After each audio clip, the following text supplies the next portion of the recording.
Eyewitnesses say the thieves were two clean-cut Caucasian males. There you go. We're not Caucasian. We're white guys. Oh, yeah. Welcome to the beef. Oh, yeah. That's funny. Where's that from? Drake and Josh. Okay. Some funny little moments through that show. Just a random one. We're not Caucasians. We're white guys. Of course. That's funny. Yeah. Yeah. No, it's sorry. It feels weird because it's our show. We're over here, so it's like, I'm like, am I? I guess it's kind of like my thing though. So it feels weird. This is Angus's little show, Little American Beef, and we do that every Thursday, basically. But we're doing it over here right now, and he's got some co-host power, so he can be in control of some stuff. We'll be setting my up computer sucks, so I'm not gonna really do anything. But yeah, his internet signal is awful. No, it's that has been flaky lately, but also just this computer is dog shit. Like I'm just hobbling along the last couple of years of this thing, and trying to scrape up money to get a new one next year at some point. Yeah, well, maybe you should do better. Fuck, dude.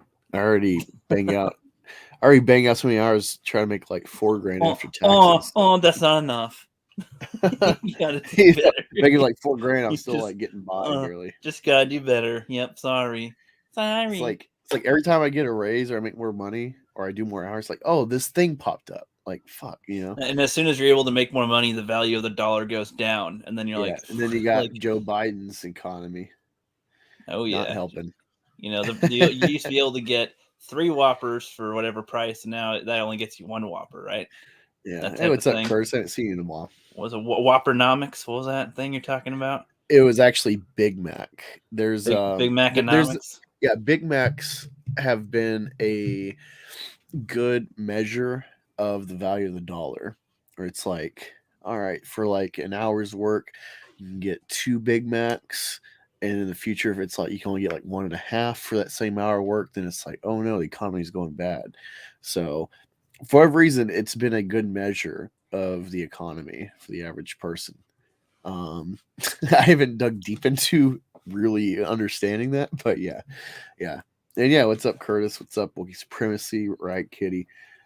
Thanks for joining. We got a fun show. I hope you like the thumbnail. With SpongeBob, you're like, what the fuck is this? Now he's gonna kick my butt. If you don't watch football or follow that, you might be in the dark with like, who the hell is this guy on the thumbnail with SpongeBob? But we'll get into that. It's a funny thing. We're gonna read into that because I hate the guy because he's coached teams I hate, college and pro. I hate the Jaguars, hate Ohio State, hate the Florida Gators.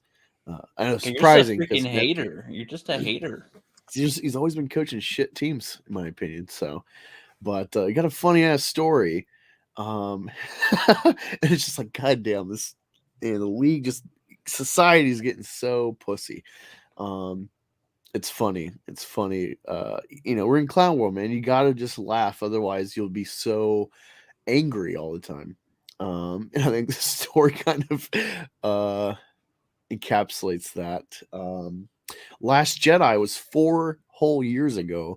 We can reminisce about that. Like you and me haven't had plenty of Last Jedi conversations over the years on YouTube with people. But yeah, it's funny because I actually saw my post on Facebook when it came out after the first screening. I had like a ranking.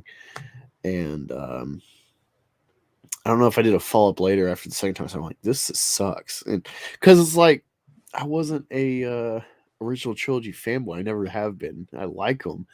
I appreciate them, but like I'm a prequel kid, so I didn't have the attachment, especially with Disney, like pretty much giving my fandom the finger all those years. I kind of like, it didn't really.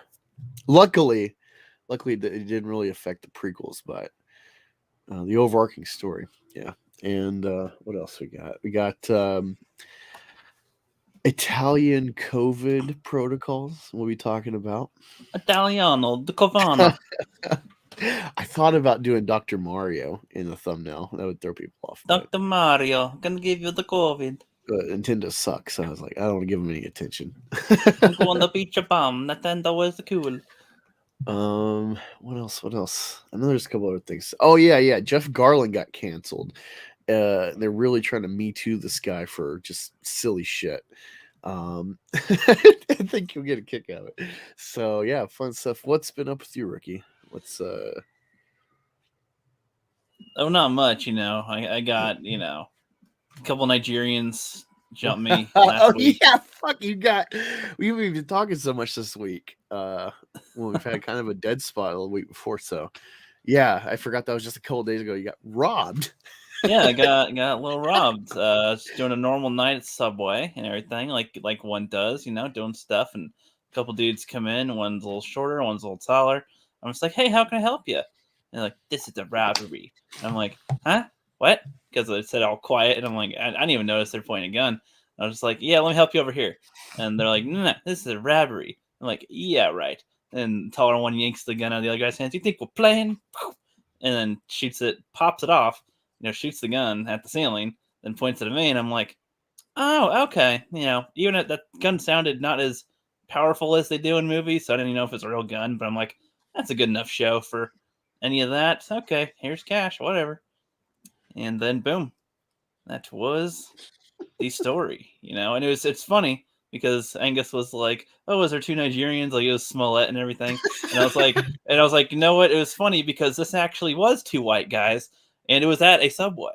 So it's just it's just even the Subway is like the truth most is funnier. Detail in that whole Smollett thing, because it's like, oh yeah, a couple white guys in MAGA hats at 2 a.m. in Chicago said, hey, there's that faggot nigger from Empire. Like that.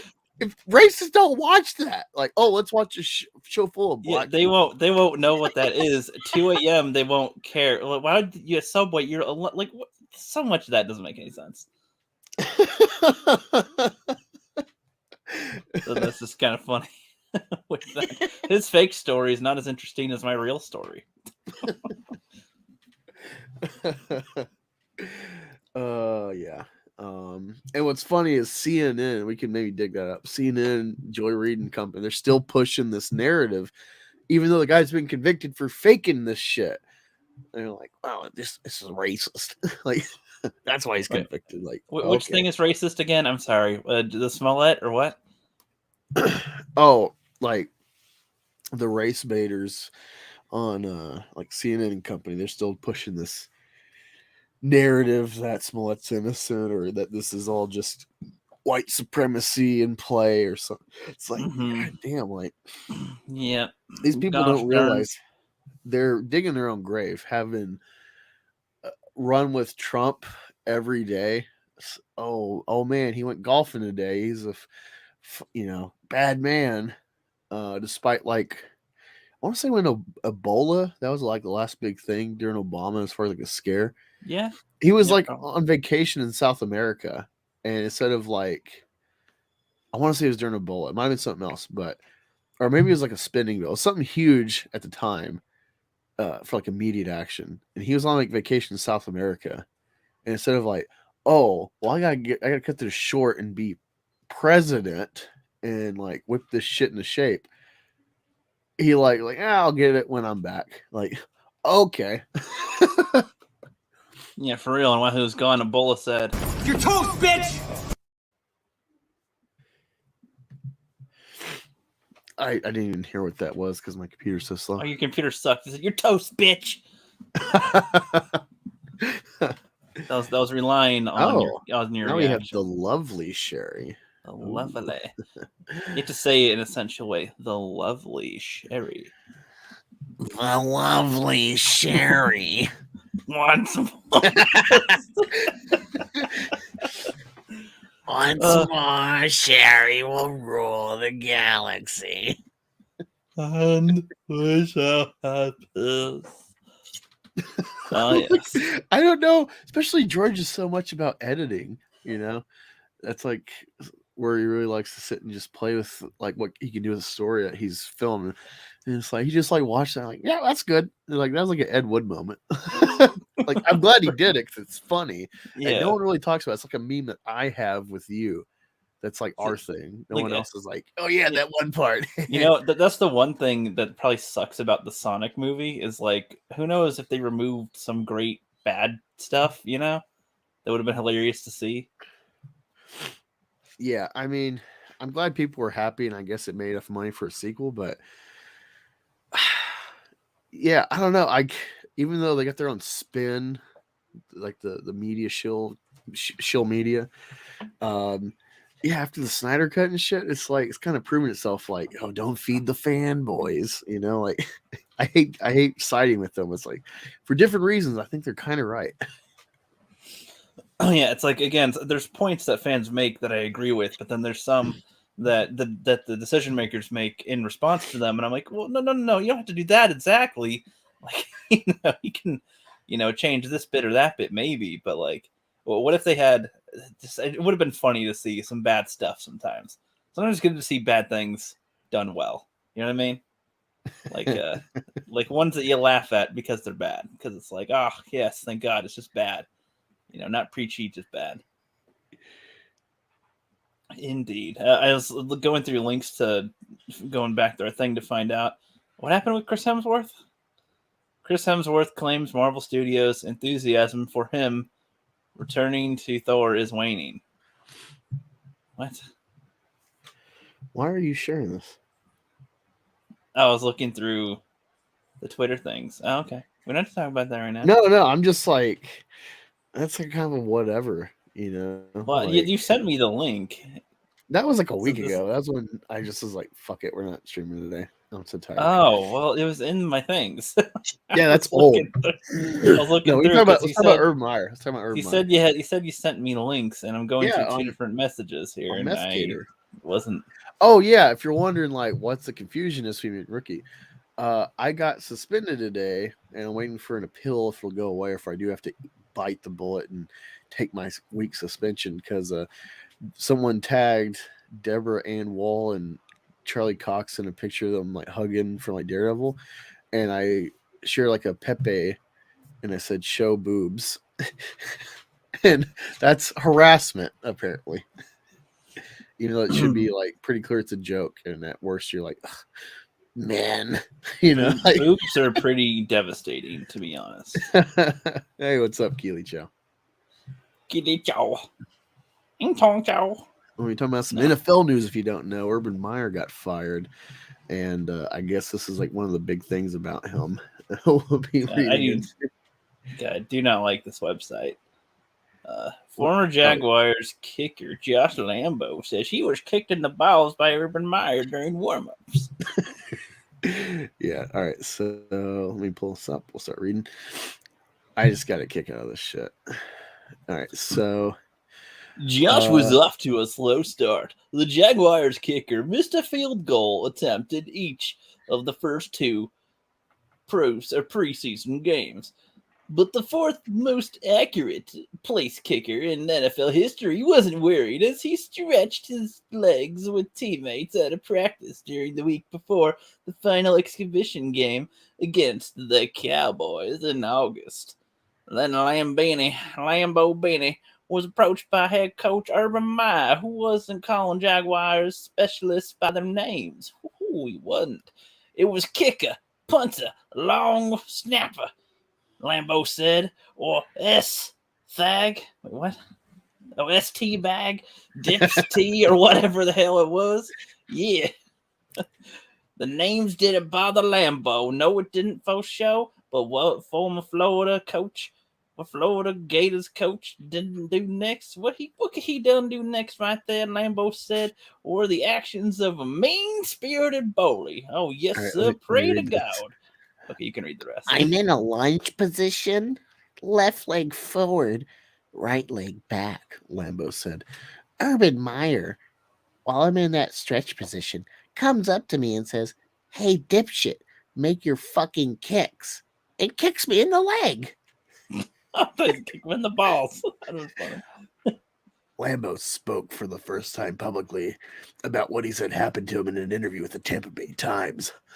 Hours after the story went viral Wednesday, the Jaguars fired Meyer, ending his tumultuous NFL tenure after 13 games.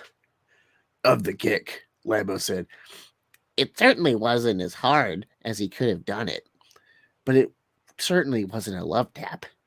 Truthfully, I'd register it as a 5 out of 10, which in the workplace, I don't care if it's football or not. The boss can't strike an employee. And for a second, I couldn't believe it actually happened. Pardon my vulgarity. I said, don't you ever fucking kick me again. And his response was, I'm the head ball coach. I'll kick you whatever the fuck I want.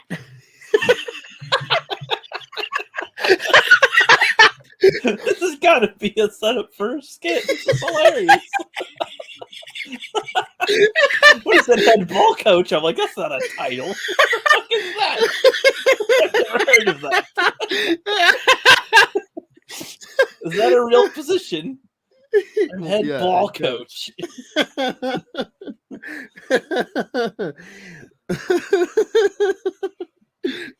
I'll kick you whatever the fuck I want.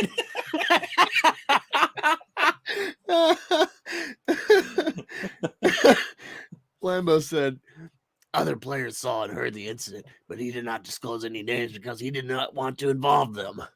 Meyer, speaking prior to his firing, denied that the incident happened the way Lambo described. Josh's characterization of me in this incident is completely inaccurate. There are eyewitnesses to refute his account, Meyer said. General Manager Trent Balke and I met with him on multiple occasions to encourage his performance. This was never brought up. I was fully supportive of Josh during his time with the team and wish him nothing but the best. Explorative. Oh, supportive. Oh. The morning after Lambo said he was kicked, he said he was in a nutritional aisle at the team's training facility making a smoothie. Meyer approached him. He sees me, and I'm by myself. And he kind of cornered me and comes up to me and says, are you going to put a smile on that face?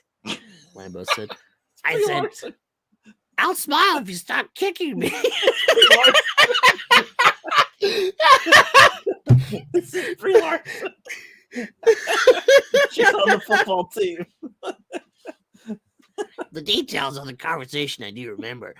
I was having issues with how he was coaching me throughout spring, throughout camp, that I had kept to myself, and I expressed a couple of those issues with the team special teams coordinator, who related them to Urban, who seemingly halfway understood. His response was, okay, you don't like me doing this? Okay. If you don't like me doing that, fine. But if you ever speak to me like that again, you'll be out of here. You're the first player I've ever let speak to me that way in my career. And if you do it again, you're gone. I said, funny. I'm genuinely not trying to be sarcastic here, Urban. But what you did, I say that offended you. Or what did I say that offended you? When you respond to me out there on the practice field in front of everybody, if you have an issue and don't like me kicking you, well, then you keep that to yourself. And you wait until after practice and after meetings. And you come find me in the office and tell me privately. We like to keep our ball play to ourselves. No one wants to visit us. No comes. You want to smile for me, darling? The Don says to Brie Larson. Wait. I'll smile if you stop kicking me. You gotta do a little more play than that. I'm not that simple. I'm not a simple gal.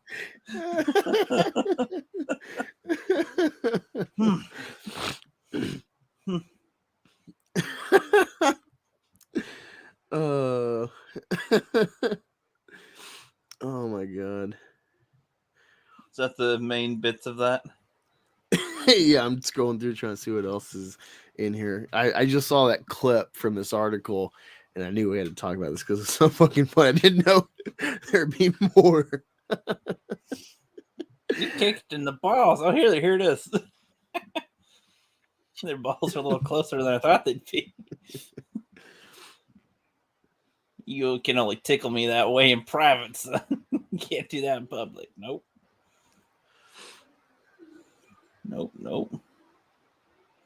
Okay. Yeah. He received a full scathing massage. Oh, message. Never mind. It was like scathing massage. What the fuck? That's the reason I wanted to talk about this. There's been a bit of a turnover, but those are still my people. some of these dudes are my dudes, and the staff members I have grown into amazing relationships with over the last 5 seasons. Meyer threatened all of them for speaking the truth. That's a big bully, and people need to speak up against bullies. A 50-something-year-old man can kick a 30-year-old something man, both working and doing their jobs, and he can do that in front of everybody else, and that's okay. But I can't defend myself. Again, an adult in the line, doing what I'm supposed to be doing on this team, and I can't stand up for myself when I do get fired. It doesn't matter if it's a football or not. I know football has this perceived notion about it, but at the end of the day, that's my job.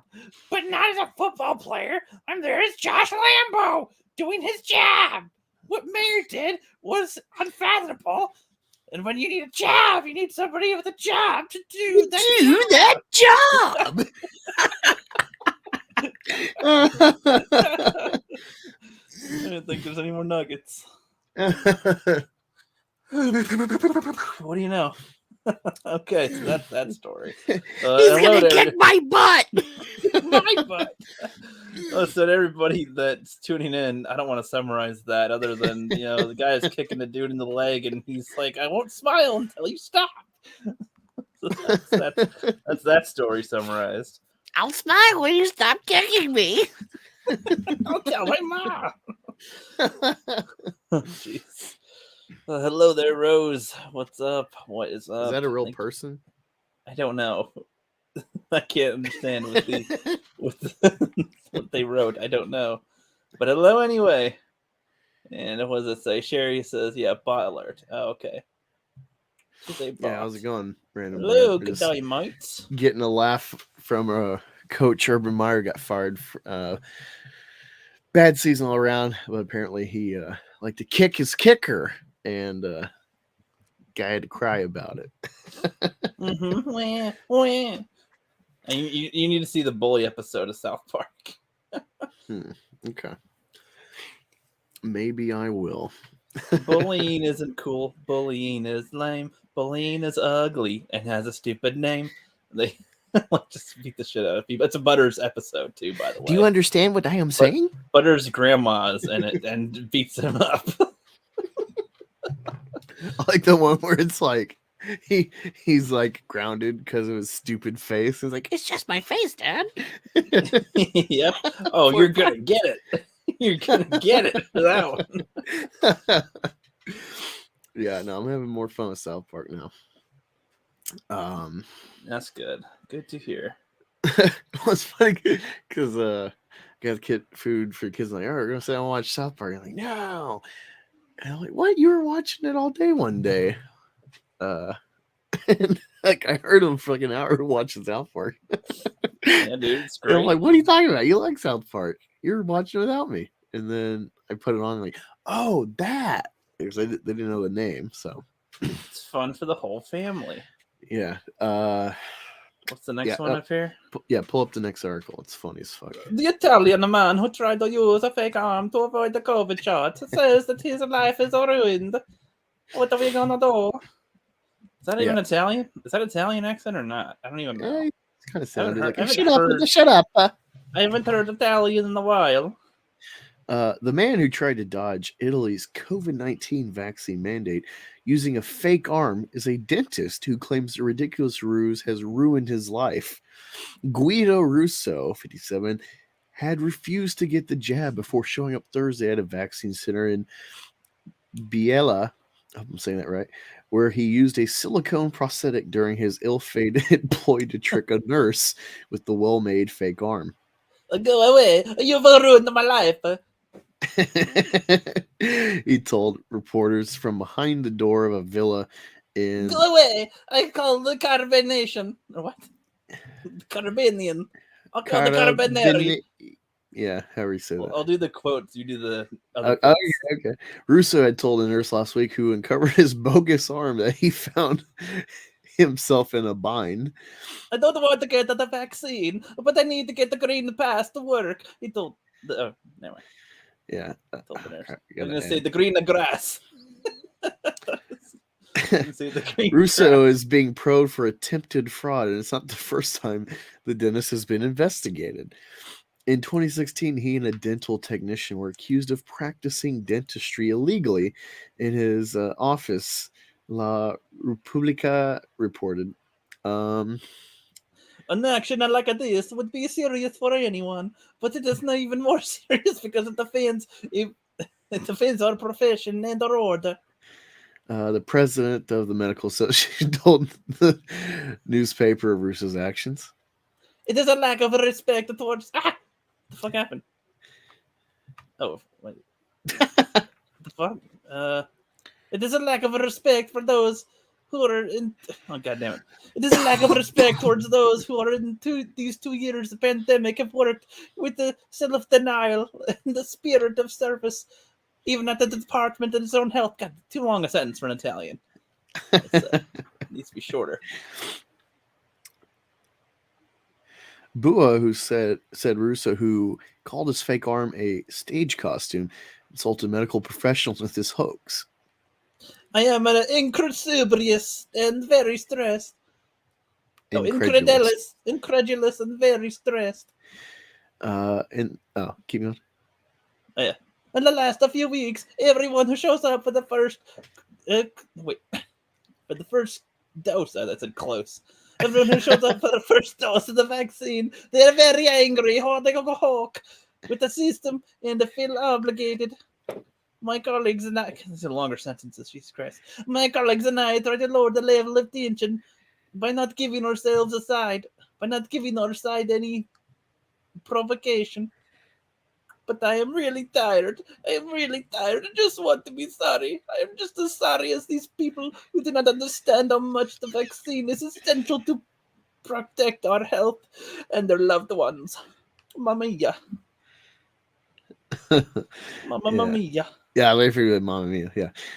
Vaccines for health workers had already been mandatory, but Italy's Super Green Pass, which requires proof of vaccination or recovery from the virus, takes effect Monday, just days before Russo tried to trick the nurse with his faux limb sold on Amazon for roughly $564. Excuse me. Russo was unable to work for some time due to his refusal to get vaccinated, and he'll now have no choice in the matter after being suspended while he's investigated for fraud. Come Maria Adriella. Yeah. Yes, that's pretty much it. Thought that was fun. I saw it like maybe a week ago from Salty Cracker. So I gotcha. I got to get inspired the green from pass the Salt Army. I've got to get the green pass so I can smoke at the green grass. Poor man, poor Dennis getting.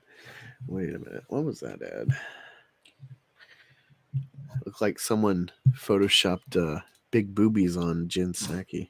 I gotta check that out. That is funny. Yep, save that for later. Yeah, but it's been 4 years since the coof. Really? Wow. Or, not the coof. Sorry, Last Jedi. I'm like, wow, that long now. Jesus. Feels no, like it's going on 2 years. Feels like 4 years, but not quite. Not quite that long. Yeah, TLJ 4 years. Yeah, makes enough sense. I guess. I mean, I reference it less and less these days, as most things should. They're more funny. We only quote them with their funny memes that can come out of that here and there. I'll be the spark that lights the fire that ignites the rebellion, or whatever. Yeah. So I guess 4 years. Now what? Oh, sorry. I'm trying to go through my memories on Facebook to find. The way you sounded that was like I'm sifting. Wait, if you didn't finish and say on Facebook, I was like, just the way you said that was like as if you're trying to look through actual pictures of your memories. I'm like, what are you fucking talking about? But on Facebook, face of the book. Anyone who's Italian out there, tell me if this is not a good Italian accent. It probably isn't. It is only based on the Mario. And not anything else. See. You got a picture of yourself from the TLJ. You go in like, oh my god, it's what the fuck's her name? Adam Driver. Oh my God, it's Daisy Ridley. No. You need to see the Russell Crowe episode of South Park. It's fucking funny. Like, oh my God, it's Russell Crowe. Crap, I'm trying to figure out. Speaking of crowd,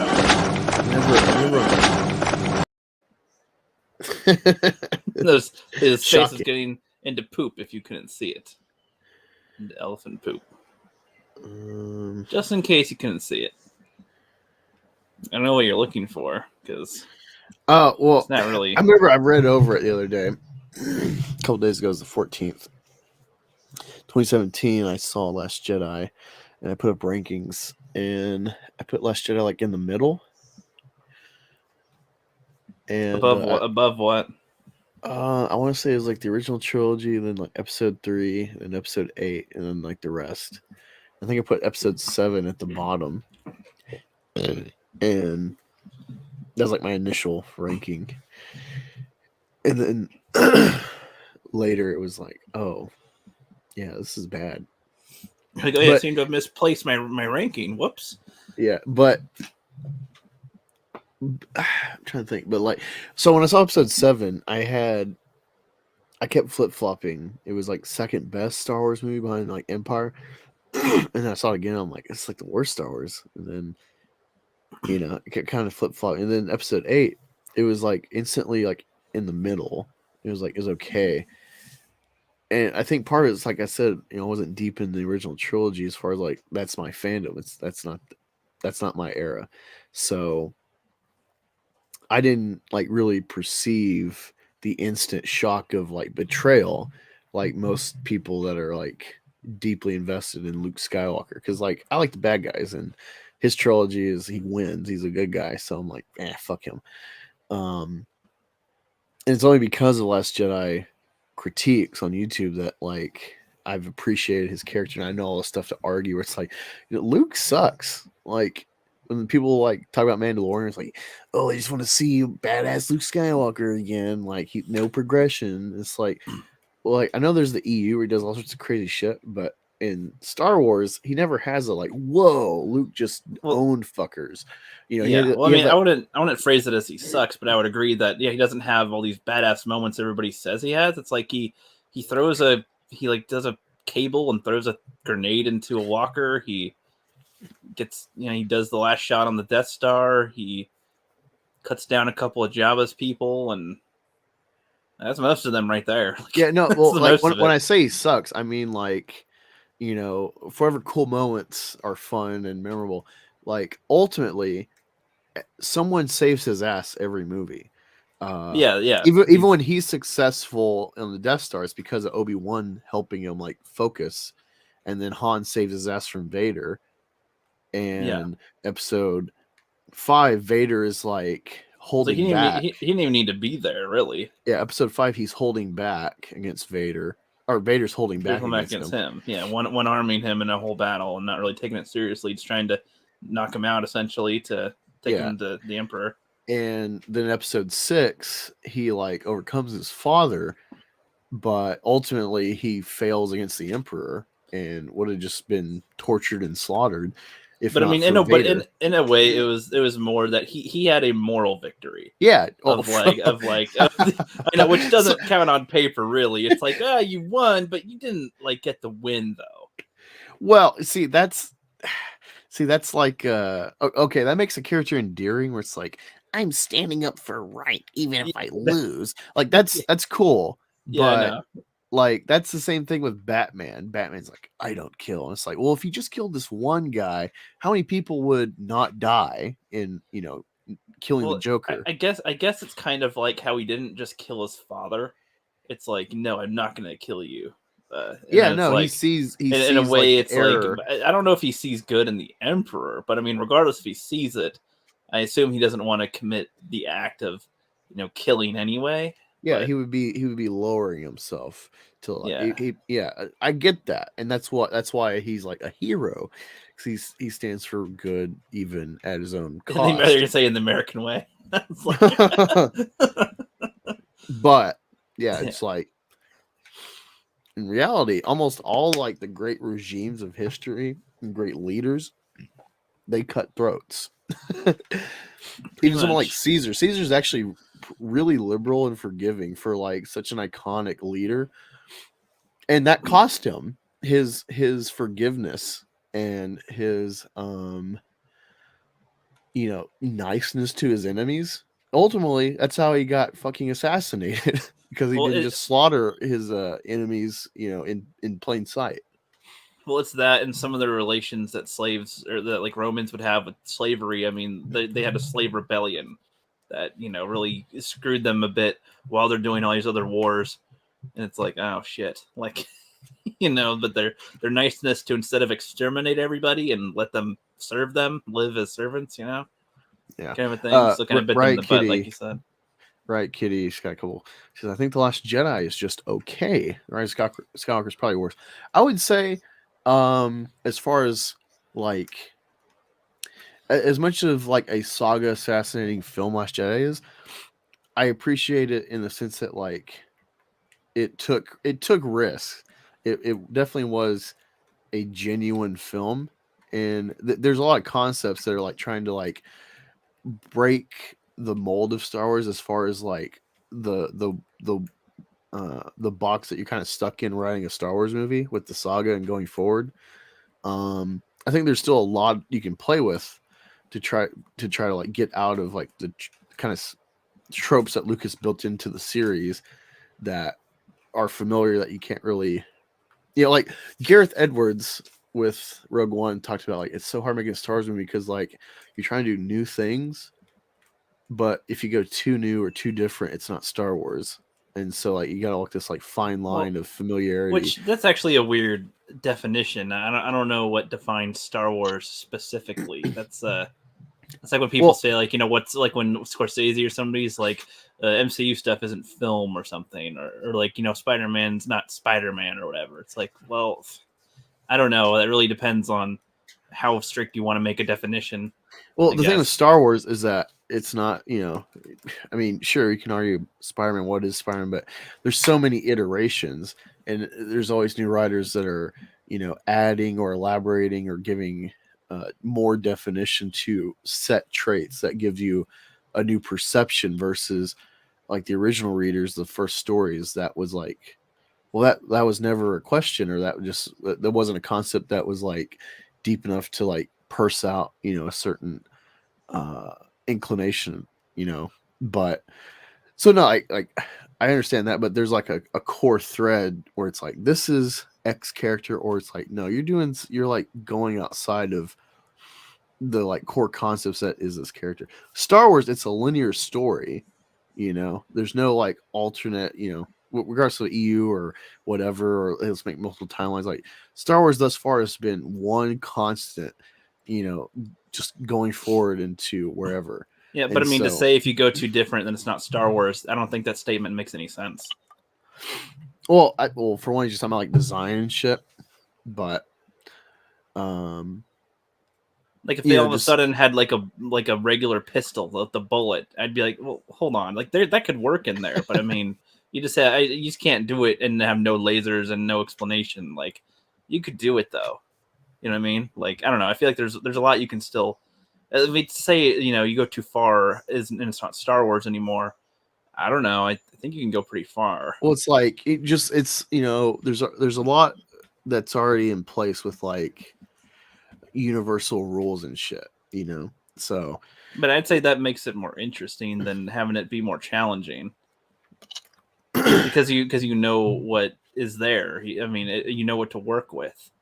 Well, I mean, Favreau and Filoni have had this where it's like, oh, let's do this, and like Filoni's like, well, like there's all this in the lore, like we gotta figure out a way to like work within the established lore. That's what I'm saying. I think that makes for better writing rather than, well, can't we just have like the whole planet's at risk? Well, yeah, but you have ships that can fly.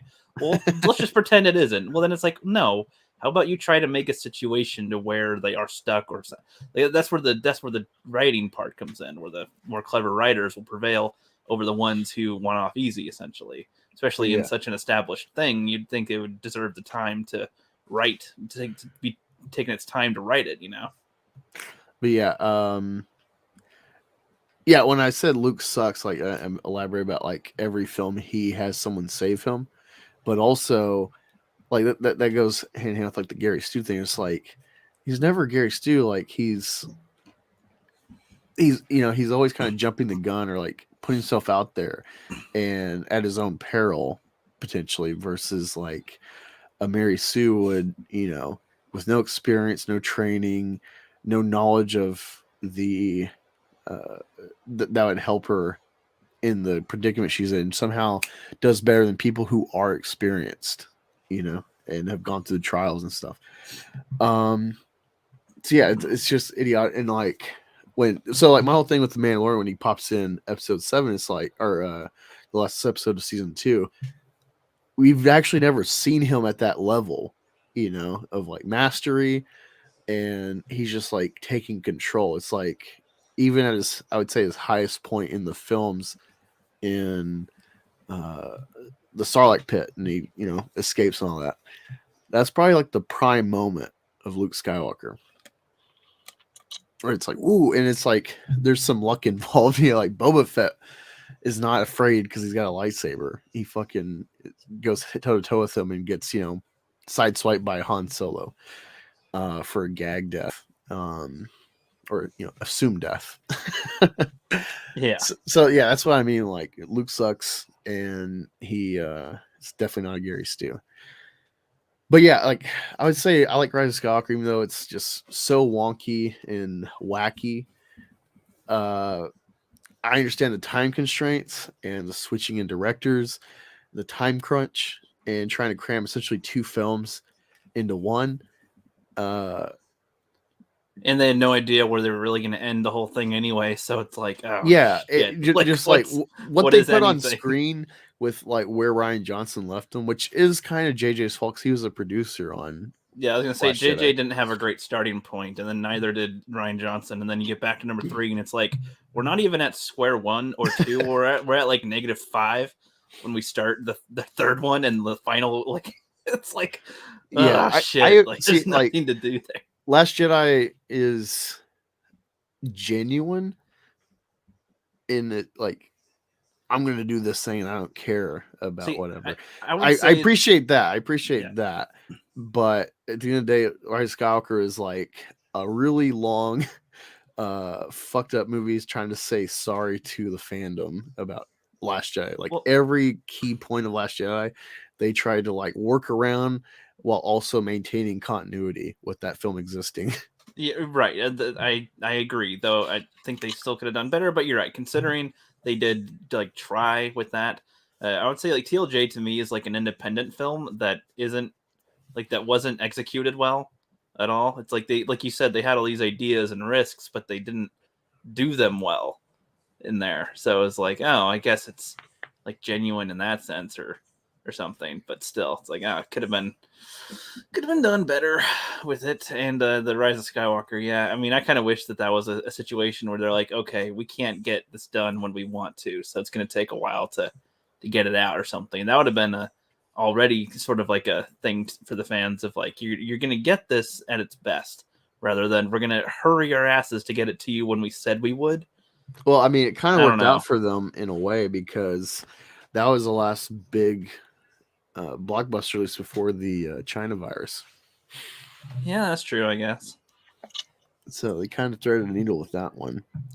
Yeah. But yeah, where are you at like 4 years after the film? Like I'm glad it happened because it got me on YouTube, even though my first real video was gushing over Quiet Place. I was inspired because of the Last Jedi rising channel and the bullshitters. Yeah, it's one of those things that I'm glad happened, so that it's an example of how not to do stuff, essentially, or how you can, it's like we don't have, before that there wasn't as many examples of this is like a not great, and handling things certain ways. It's just like that's not the best. Well, what confounded it wasn't just this is a horrible Star Wars movie for the saga, but also Johnson himself's reacting to criticism where it's like, no, my film's completely fine. There's nothing wrong with it. Everything's in line with characters and where they're going to go. What you saw in previous films, it's like, what? Yeah. But I don't know. I don't really have much to say on it. It's just whatever.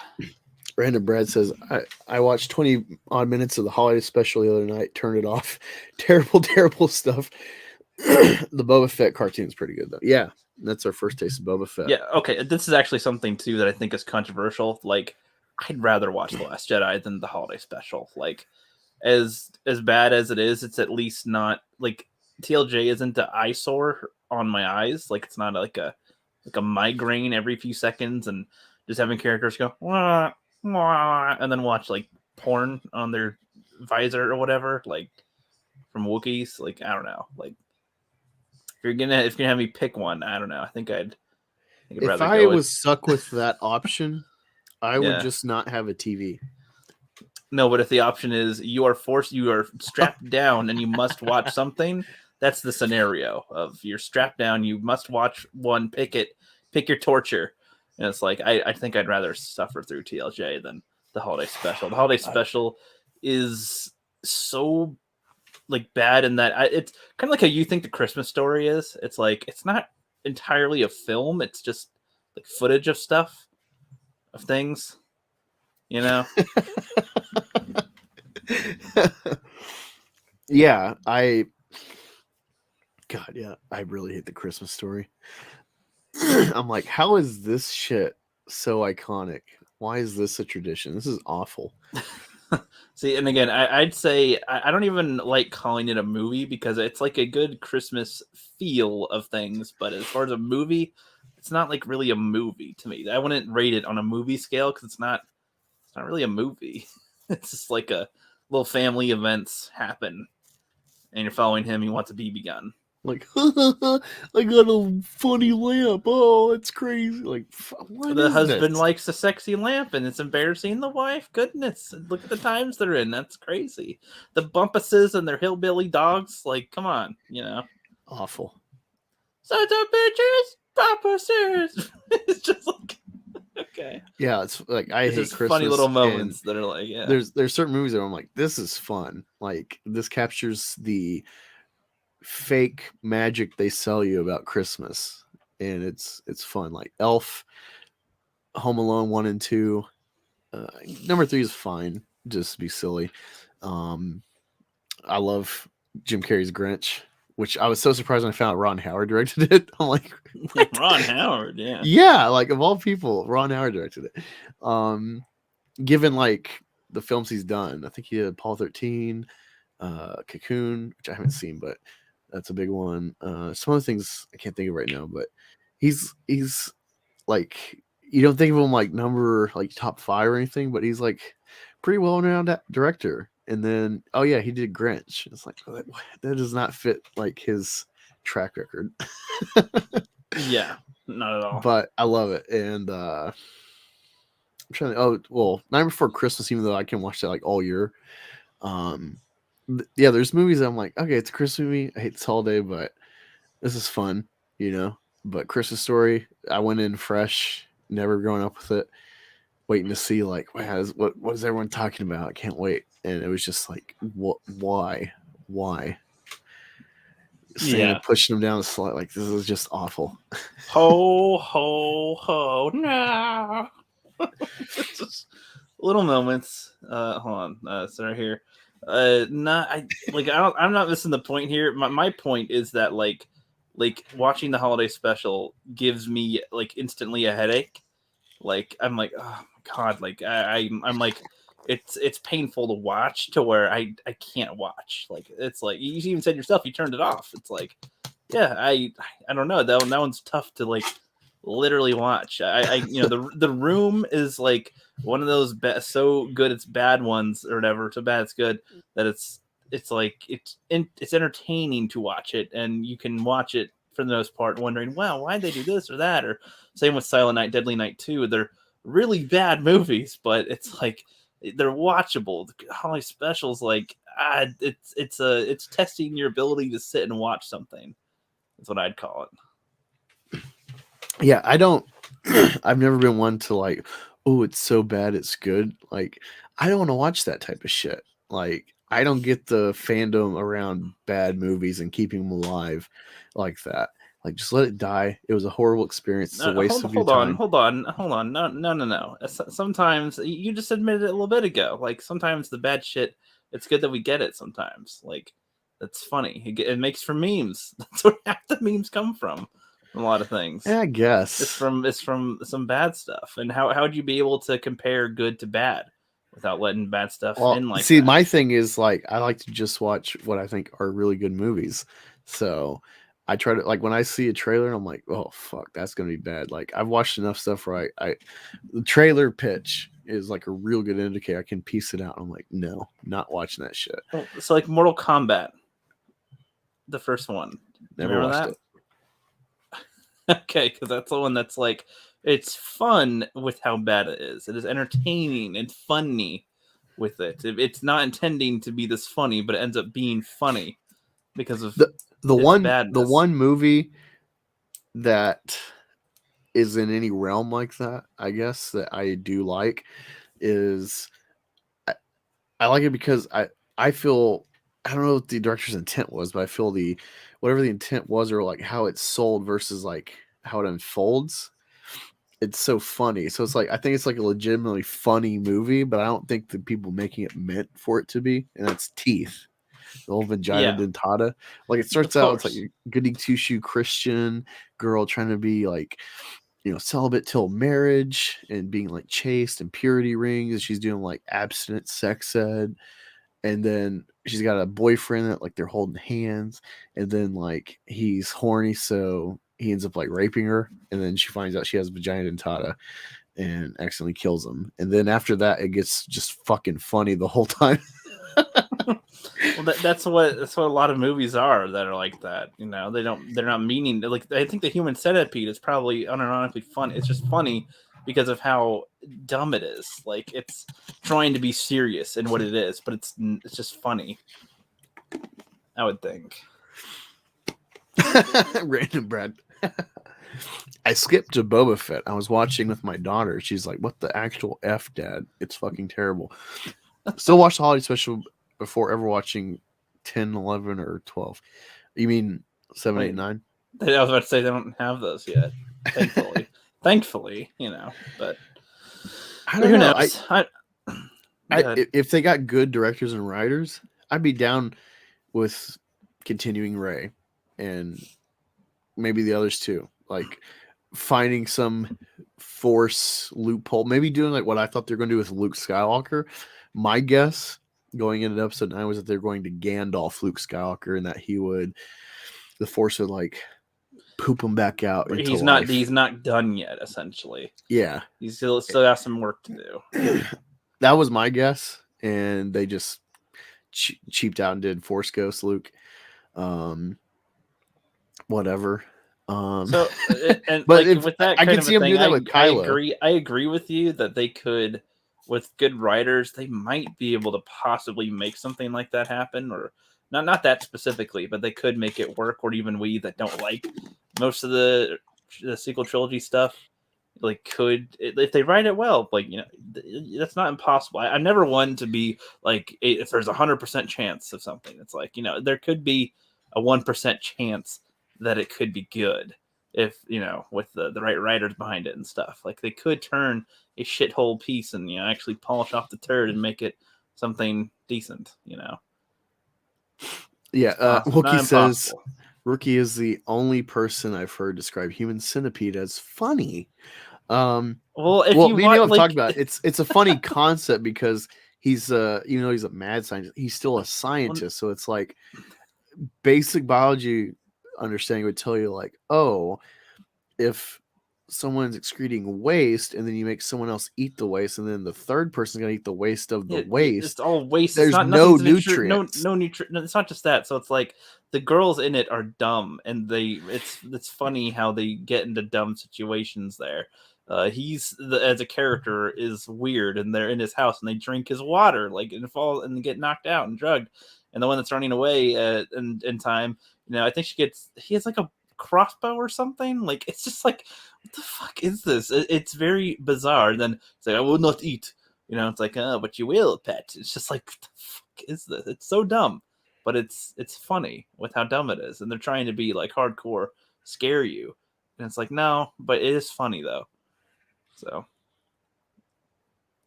I wouldn't even call it dark in that sense. Yeah. Sorry, I'm trying to find. I forgot to look up. There's some controversy with the Star Wars Eclipse makers or some shit. I'm trying to. I heard Ryan Kinnell say like one of the things he's in trouble for, but I don't. There's this game Star Wars Eclipse. I haven't even seen a trailer or footage or whatever. Oh, I think it's like a bounty. It's like a weird battle royale game. I think. I saw that a long time ago for a trailer. Wait, all right. You'll probably think it's cool though. All right, so we're gonna play it, but I'm gonna watch it on my phone. Yeah, you can hear my reaction. Go ahead. Let's see. Random Brad says, "What the fuck? Random hot weather. Smashing." Oh, I gotta read this up here. Hot weather, smashing beers. LOL 789. Oh yeah. Dude, this already looks cool and like, what the fuck is this? In a good way. It's like, some guy banging a drum. There's like an eclipse or some shit.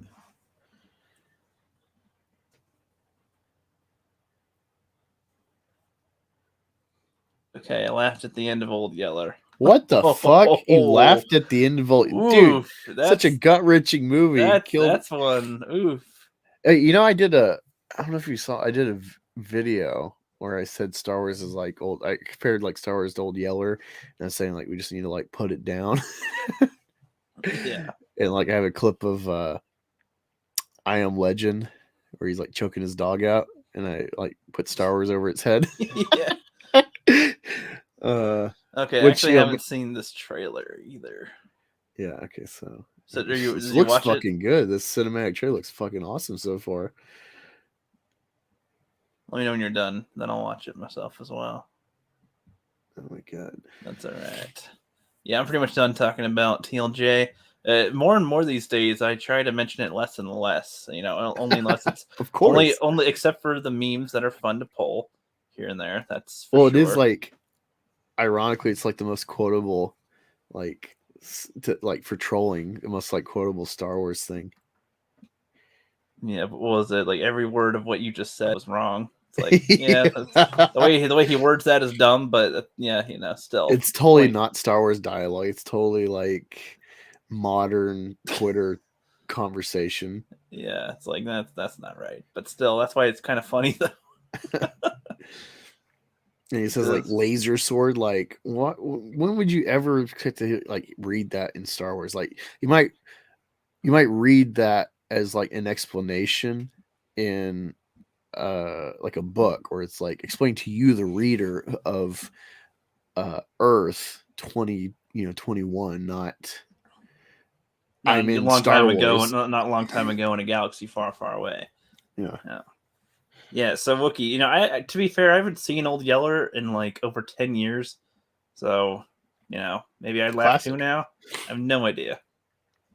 When was the last time you saw Old Yeller, Angus? Oh, yeah, it's been a while, but it sticks with you. It's a good movie. It's about a boy and his dog. It's, in the country and stuff, and they're facing the perils of living, and boy becomes a man. Yeah. And he has to fully learn about responsibility and get the mud out of our drinking water. Yeah, that's the only line I remember right now. He has to fucking shoot his own friend. Yeah, and they saves him from all the hogs and all that. Some crazy shit. Yeah. Okay, so with this trailer, I don't know what the fuck the game will be. So hold on, I haven't seen it yet, so I'm gonna watch it now too. Take over for me.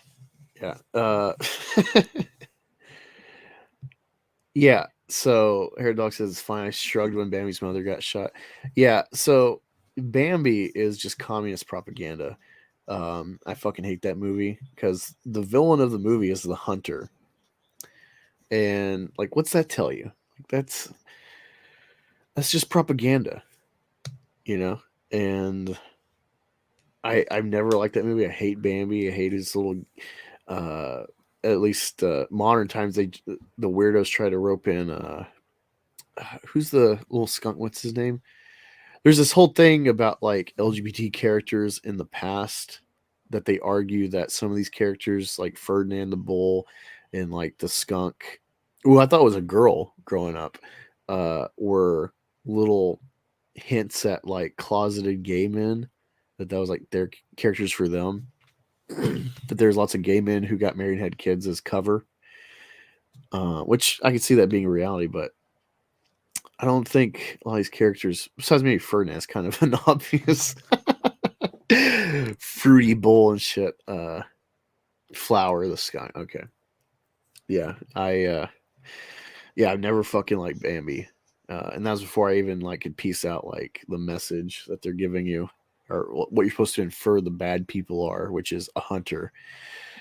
I get telling a story from like the praise side of things, I guess, but it's just when you add people to it, and it just adds a level of realism where it's like, all right, this is who you're making the bad guys. It's stupid.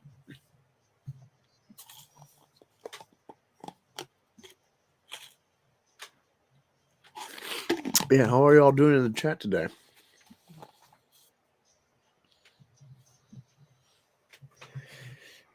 Wait, are you muted, Rookie? I guess he is.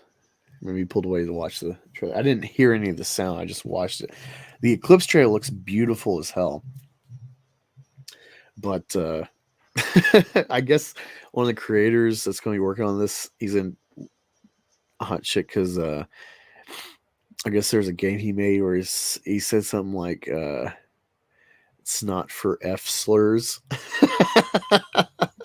Which I hear that and I'm like, sign me up, buddy.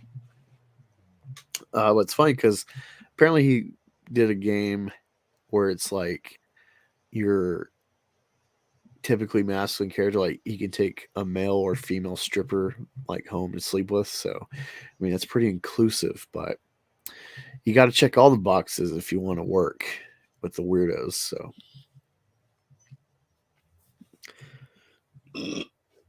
oh yeah, Wookie, I forgot about that. Yeah, well, we'll get Ricky in on this too. He hasn't read it, but Okay, so I just watched the trailer. what'd you think? I didn't listen to it with the sound. I just watched it. Okay, I did it on sound. I muted the StreamYard so I can listen to that.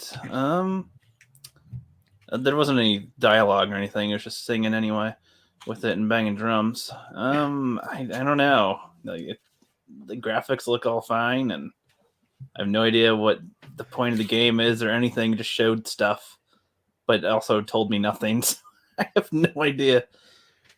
Yeah, I have Can't really judge a game based on that. It's just there was clips.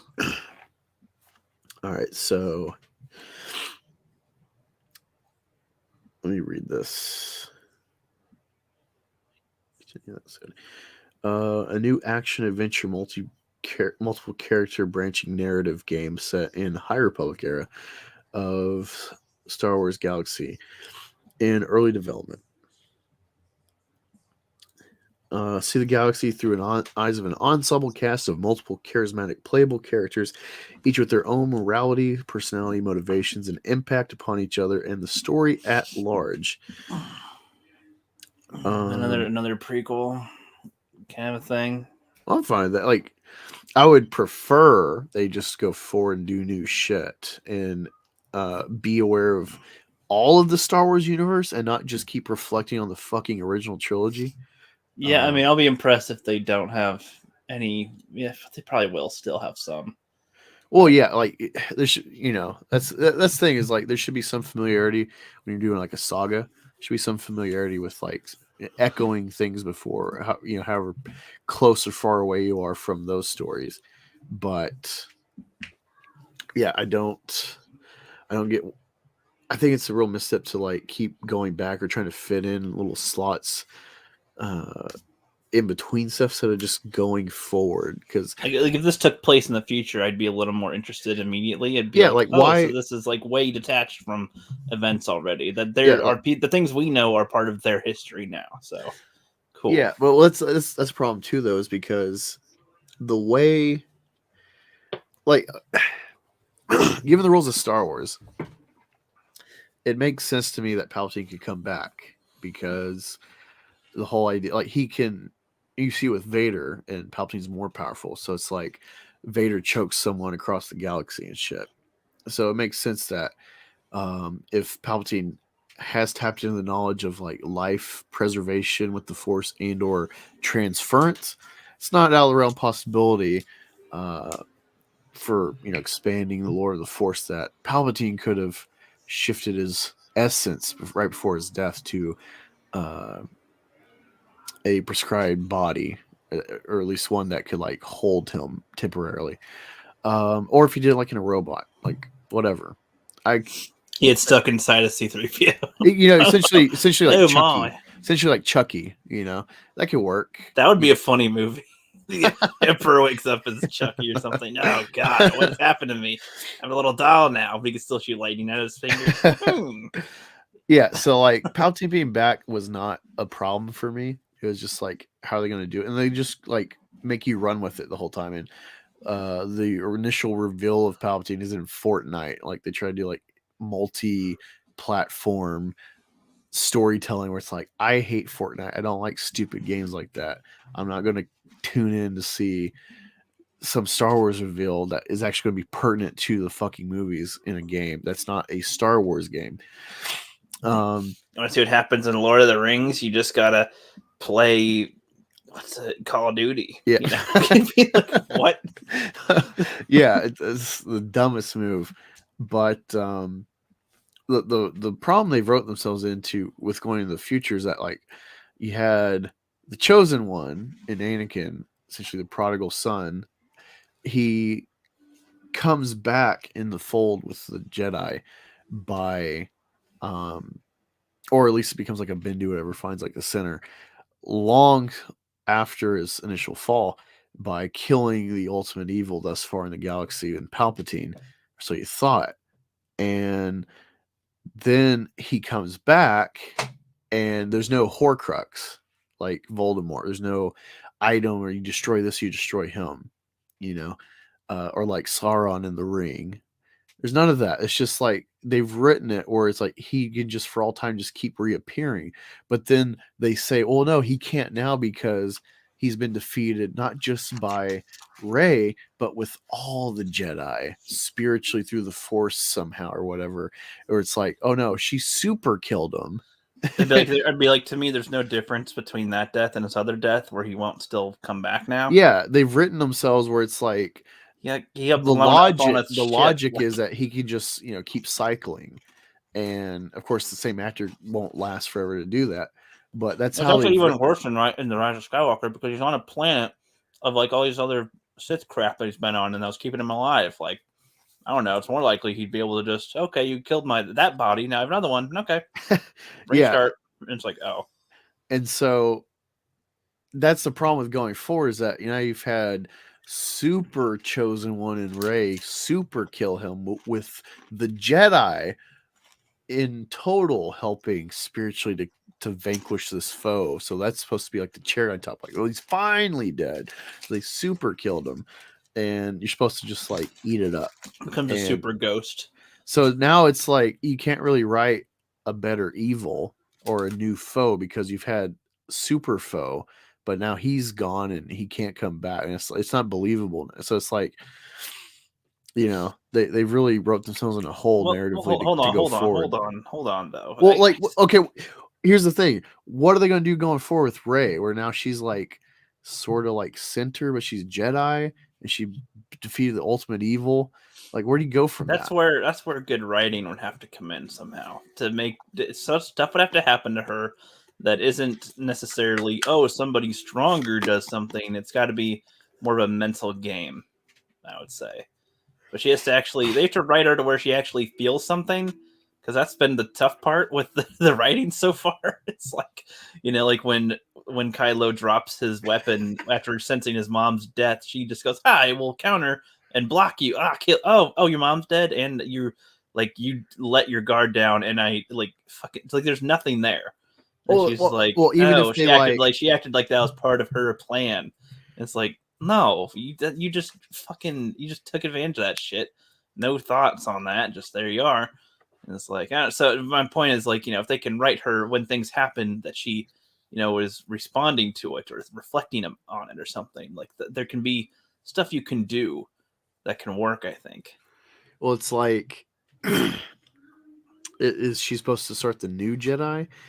And we're just gonna cycle again where someone wants to do forbidden stuff like Doctor Strange. She should take up Carplunt's job. That's the guy's 3/4 portions. 1/4 portion. She should take up her father's work. The shop. Yeah. So it's like I just feel like with that finale, even though it's the end of the Skywalker saga, with what Rey did and where she's at, and you assume besides Broom Boy, who else has the Force in the world? Well, so hold on though. I still think it's the next dilemma would be the state of the galaxy, not another foe to conquer, but how do you? Okay, nice. You removed the evilest power right now. Now what? What else can you do? Now there's the whole galaxy here that's going to be fighting each other. And what are you going to do? You're just going to go to each planet and force fuck them all? What do you do? Maybe she'll have to learn. You know what I mean? There's other things that you can't solve with punching, essentially, or using the Force. So that doesn't have to be a dilemma, and that could actually develop some type of character development. Okay. I get what you're saying. You can do Star Wars with going in the future without Force being the Force can still be prevalent, but it doesn't have to be. I must overcome an equally strong Force person. Yeah. Okay. I argue, and we've had this disagreement, but I argue the core of Star Wars, the draw, is this cosmic, the spiritual element. Regardless of all the cool Han Solo, Rebels and Empire clones and droids, whatever kind of more menial plane of existence fights, the real draw of Star Wars is the mystical element of the Force and its participants, light and dark, in their eternal fight. And when you have what happens with Rey and Palpatine at the end, it's like, well, where do you go after that? And that's the problem, is I want them to go forward and do more stuff, but I don't really know, when she's done that feat, where it's superseded the importance of episode 6's finale and kind of fresh start with Luke as the last Jedi. I don't know what you're going to do now, because it's rinse and repeat and start again. It's not going to have the same impact going forward. So that's what I mean. But no, I disagree, Wookie. Rey is not built like a 10-year-old boy. She's definitely not booby or ass, prevalent. But watching Rise of Skywalker, I was like, Disney's always trying to mute the sexual attraction of these female characters, but to me, Rey just really exuded she's kind of naturally hot in this movie. You can't really hide it. I'm digging it. And I don't really like Daisy Ridley outside of Star Wars. I don't think she's hot outside of Star Wars, but Force Awakens and Rise of Skywalker, I thought she was really, really cute. Yeah, she's all right. Yeah, that's pretty much all I got to say about that now. Yeah, given the constraints of Disney Star Wars, I'm fine with High Republic as a concept. You kind of play the new era, even though it's before, and we know where it's going to go eventually. You tell cool stories in that time frame, but it's just man, they've really screwed the pooch. And of all the things, man, if only Universal or Fox could have just bought Lucasfilm instead of fucking Disney. Yep. Fucking. This is Lucas's ultimate fuck you to all the prequel haters. Like, oh, it's started so bad with me, huh? You'll see. You'll all see. Do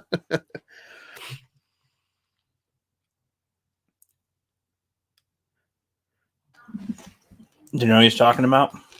I know it's like some big foe in EU, but Yusong Vong. Yeah, they're like creatures that they're fully based on biological stuff, like all their weapons and technology are not technology; they're life forms of some kind, and so they hate, the Jedi and all that stuff, I guess. And I don't know. Apparently, in the books anyway, the reason why Palpatine was making the Death Star was to combat the Yuuzhan Vong because they take over planets, and that's how they build their huge ships and fleets. And the Death Star could nix that easily. So I don't know. That's just what little I know. There's supposed to be pretty good challenges to the Jedi. Like a couple of their soldiers is a threat to one Jedi. And they have like no force, like they can't sense the force through them, so they can't use the force on them or something. So it's just down to skill. it's all right, I guess. I don't really have an interest in the EU. I'm just telling you what that is that he's talking about. But yeah, no, I agree, Wookie. No more planet killers. When they did Death Star 2, I was like, are you kidding me? Man, it's such a I mean, they already have Star Destroyer ships that are pretty powerful. You don't need to have. I can destroy your whole planet. Well, I like how they did Star Killer, so it's Death Star 3 and in episode 9 are like, oh, let's just do Death Stars on each ship. Whoa. Like and then in the one after that, in 10, let's do Death Stars, and everybody wields it like a pistol, a Death Star pistol. I can just shoot it, and boom, the whole planet's gone. One shot. Yeah, I forgot they had the Death Star like door breaker machine in episode 8. The what?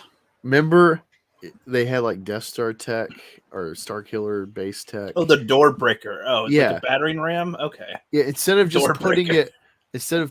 it on one of their fucking walkers or on a ship, they're like, oh, let's like have this very immobile giant fucking cannon that we have to drag and load up a shot.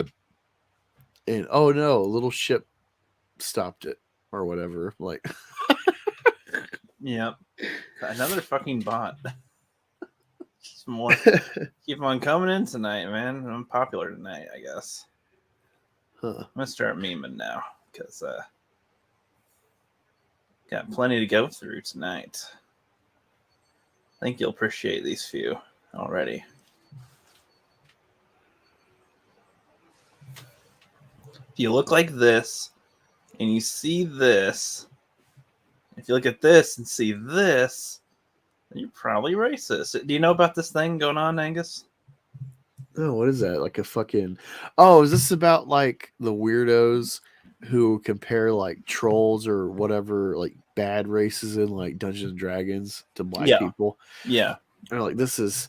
They're like orcs from Lord of the Rings are clearly meant to be black people, essentially. Like, what the fuck? Like, huh? Okay, even before I got into YouTube or any of this stuff or any internet shit, just by myself, enjoying the movies and reading the trilogy of Lord of the Rings, I understood, like, not all the depth of Tolkien, but I understood, like, this is a European medieval fantasy. And so these writers generally are going to write white characters because that's who's from Europe. If you're not like, and it's like maybe the like hired mercenary army could be like foreigners, like Egyptians or Africans or whatever the case. Like they foreign... do imply that they're like a foreign human so race. I read those books, which is Lord of the Rings is like the basis of modern fantasy, Dungeons and Dragons, that type of shit. RPGs, Witcher, and all that. That's like it's the building blocks. Everything borrows from that. And so like it's already before internet shit. I already like could parse out like, all right, the goblins are just like evil. It's very clear they're like the threat to normalcy and general good of humanity and life. And there's other races that aren't put into the story that are like, oh, they're a mercenary army that the bad guy hired to pad his stats. So yeah, I've never read a fantasy and thought, or like the Uruks in or it's not Uruks, it's some weird Urgles in Aragon series. I never read that and thought, oh, black people are, indigenous or non-white. And they're Like being their own. they're being oppressed by all these white people in this. Yeah, story. it's very clear that regardless of like the main characters you're reading that are you assume white, that there are other races in the universe of humanity in the world you're reading, on top of the other like species of that are sentient, like orcs and stuff. So Well, it's like orcs are supposed to be, or like Urkai. One are supposed to be like elves that are like bad demented. now, Yeah. and then like the Urukai are straight up mud people that they literally grow and forage in the ground. So that's weird. But yes, that's the first little meme there. Saw a couple of those today going around with there. Same with that, the D&D and D&D is getting rid of concept of evil races. Orcs aren't inherently evil, just like you guys. Wait, you think I look like an orc? Fool. Wookie said, I had some dipshit lecture me about orcs being just like black people in real life. That does not surprise me. It's very weird. I thought this was nasty. Pizza and chocolate. Pizza and chocolate. Ugh. That could work. Chat, pizza and chocolate. It depends on. Okay, so I guess this isn't like a common thing. It's hard to find. Let me Google this really quick before I say. That's so gross. It's bread and pizza sauce and cheese and pepperoni and then some chocolate. No. It's like my thing with you don't have bacon on your burgers. Those are two separate. Whoa! That's not nothing. Two separate delicious things that you don't mix together. Pizza and chocolate are delicious. Have you not seen together. People make meat lover pizza with pepperoni, sausage, Canadian bacon, possibly hamburger as well as sausage? Yeah, they're sinning. Thank you. Yeah. No, this is a normal thing you get at a pizza shop. And sometimes they include bacon, not just Canadian, which is ham, but bacon. Yeah, I don't know, man. And that's a little different than my analogy, though. That's just toppings on pizza, I guess. Sure, like you do on a sandwich, but like, all right. So I see this, and you're probably thinking like Hershey's, but I grew up. My grandma and my mom. Yeah, Nutella, huh? Make chocolate gravy in biscuits. Chocolate gravy. Gravy's gross. Yeah, what are you doing with chocolate? Oh no, you make it out of like, cocoa powder. It's not like, oh, let's make gravy and then add chocolate to it. It's inherently a chocolate, like it's just like it's a gravy texture. I don't know if this is Nutella or what, or if it's melted chocolate, but like you can make chocolate gravy. It's like a southern dish. Southern style chocolate gravy, yeah. I didn't know how rare it was, but I looked it up and like, oh, there's actually recipes. So yeah, I don't know, man. We're moving on, man. It's like pancakes and syrup. It's another like dessert. We're done. No. Bruh, I like this. Let's split up, gang. Daphne and Velma, come with me. Shaggy, go with Scooby. And then he's little handsy. Fred goes places. I love it. A little funny, little Scooby diggity. I like how the older I've gotten, the more people appreciate Velma. Yeah, it's like all right. She's not the prude we thought she was. She's different. I like in Robot. I'm not a Robot Chicken fan, but I like the whole ghost shit with Velma, where it's like there's like a rape ghost, and Velma's like, "Oh no," like trying to get raped by the rape ghost, and he's like, "No, gee, I'm all alone." Dude, a freaking bear is just. He's like yeah, puppy. I'm your dog. I'm cute. I'm just gonna eat your door. All right. Nah, you dumb bitch. All right, goodbye. Yeah, that's all, folks. So it's weird. It's a little Play catch with See, yourself. look, Random Brad It's says, so much fun. It's What? Random Brad was, I was stoned as hell last night. Dipped chicken nuggets in melted chocolate. I think it was nice. Can't remember. Yeah, it wasn't. It wasn't. You don't remember. It ruined your Well, memory. one of my favorite things to dip chicken nuggets in is honey. Well, that's a little more acceptable, I'd say. That's more on the edge of It's acceptable. like chicken and waffles, you know? No. You will die. Do you eat barbecue sauce, Ricky? Not much. Just But, might dip. I might dip it. A lot of barbecue sauce is made with honey. So Yeah, that's fine. or it's very sugar based. Yeah. So Yeah, that makes sense. have you ever had a barbecue pizza? I'm sure you haven't, but you can get Barbecue that. pizza? No. I'm just being really? picky. I'm just being a picky Pete here.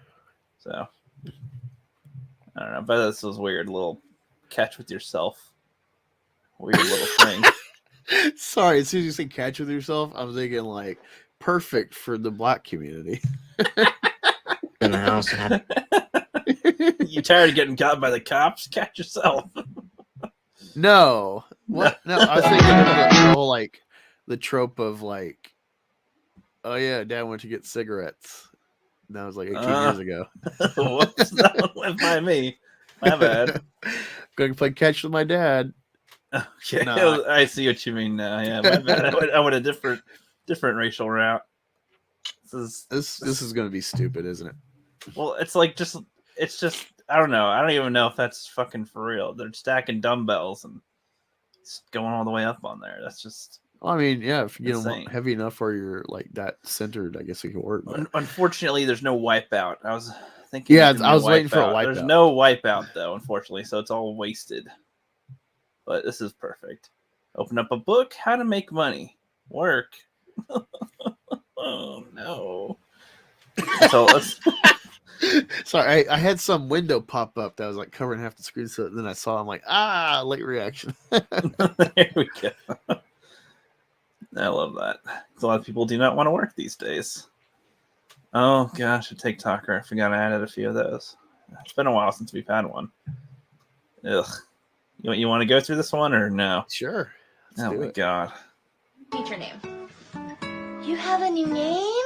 Well, yes, it's a name that makes me a lot happier, and that's why I changed it. Pretty sure It's it's a weirdo teacher. It's a teacher trying to say as if a kindergartner's talking to her. This is already not going well. I like your new name. I do too, but it's nice to know I have your approval. Mix? You mean like mixing you up like cookie dough? If that's gonna help you remember it, yeah, cookie dough works. Excuse me, Miss K, I need... It's Mix K! What? Oh, they're saying mix instead of miss? Oh.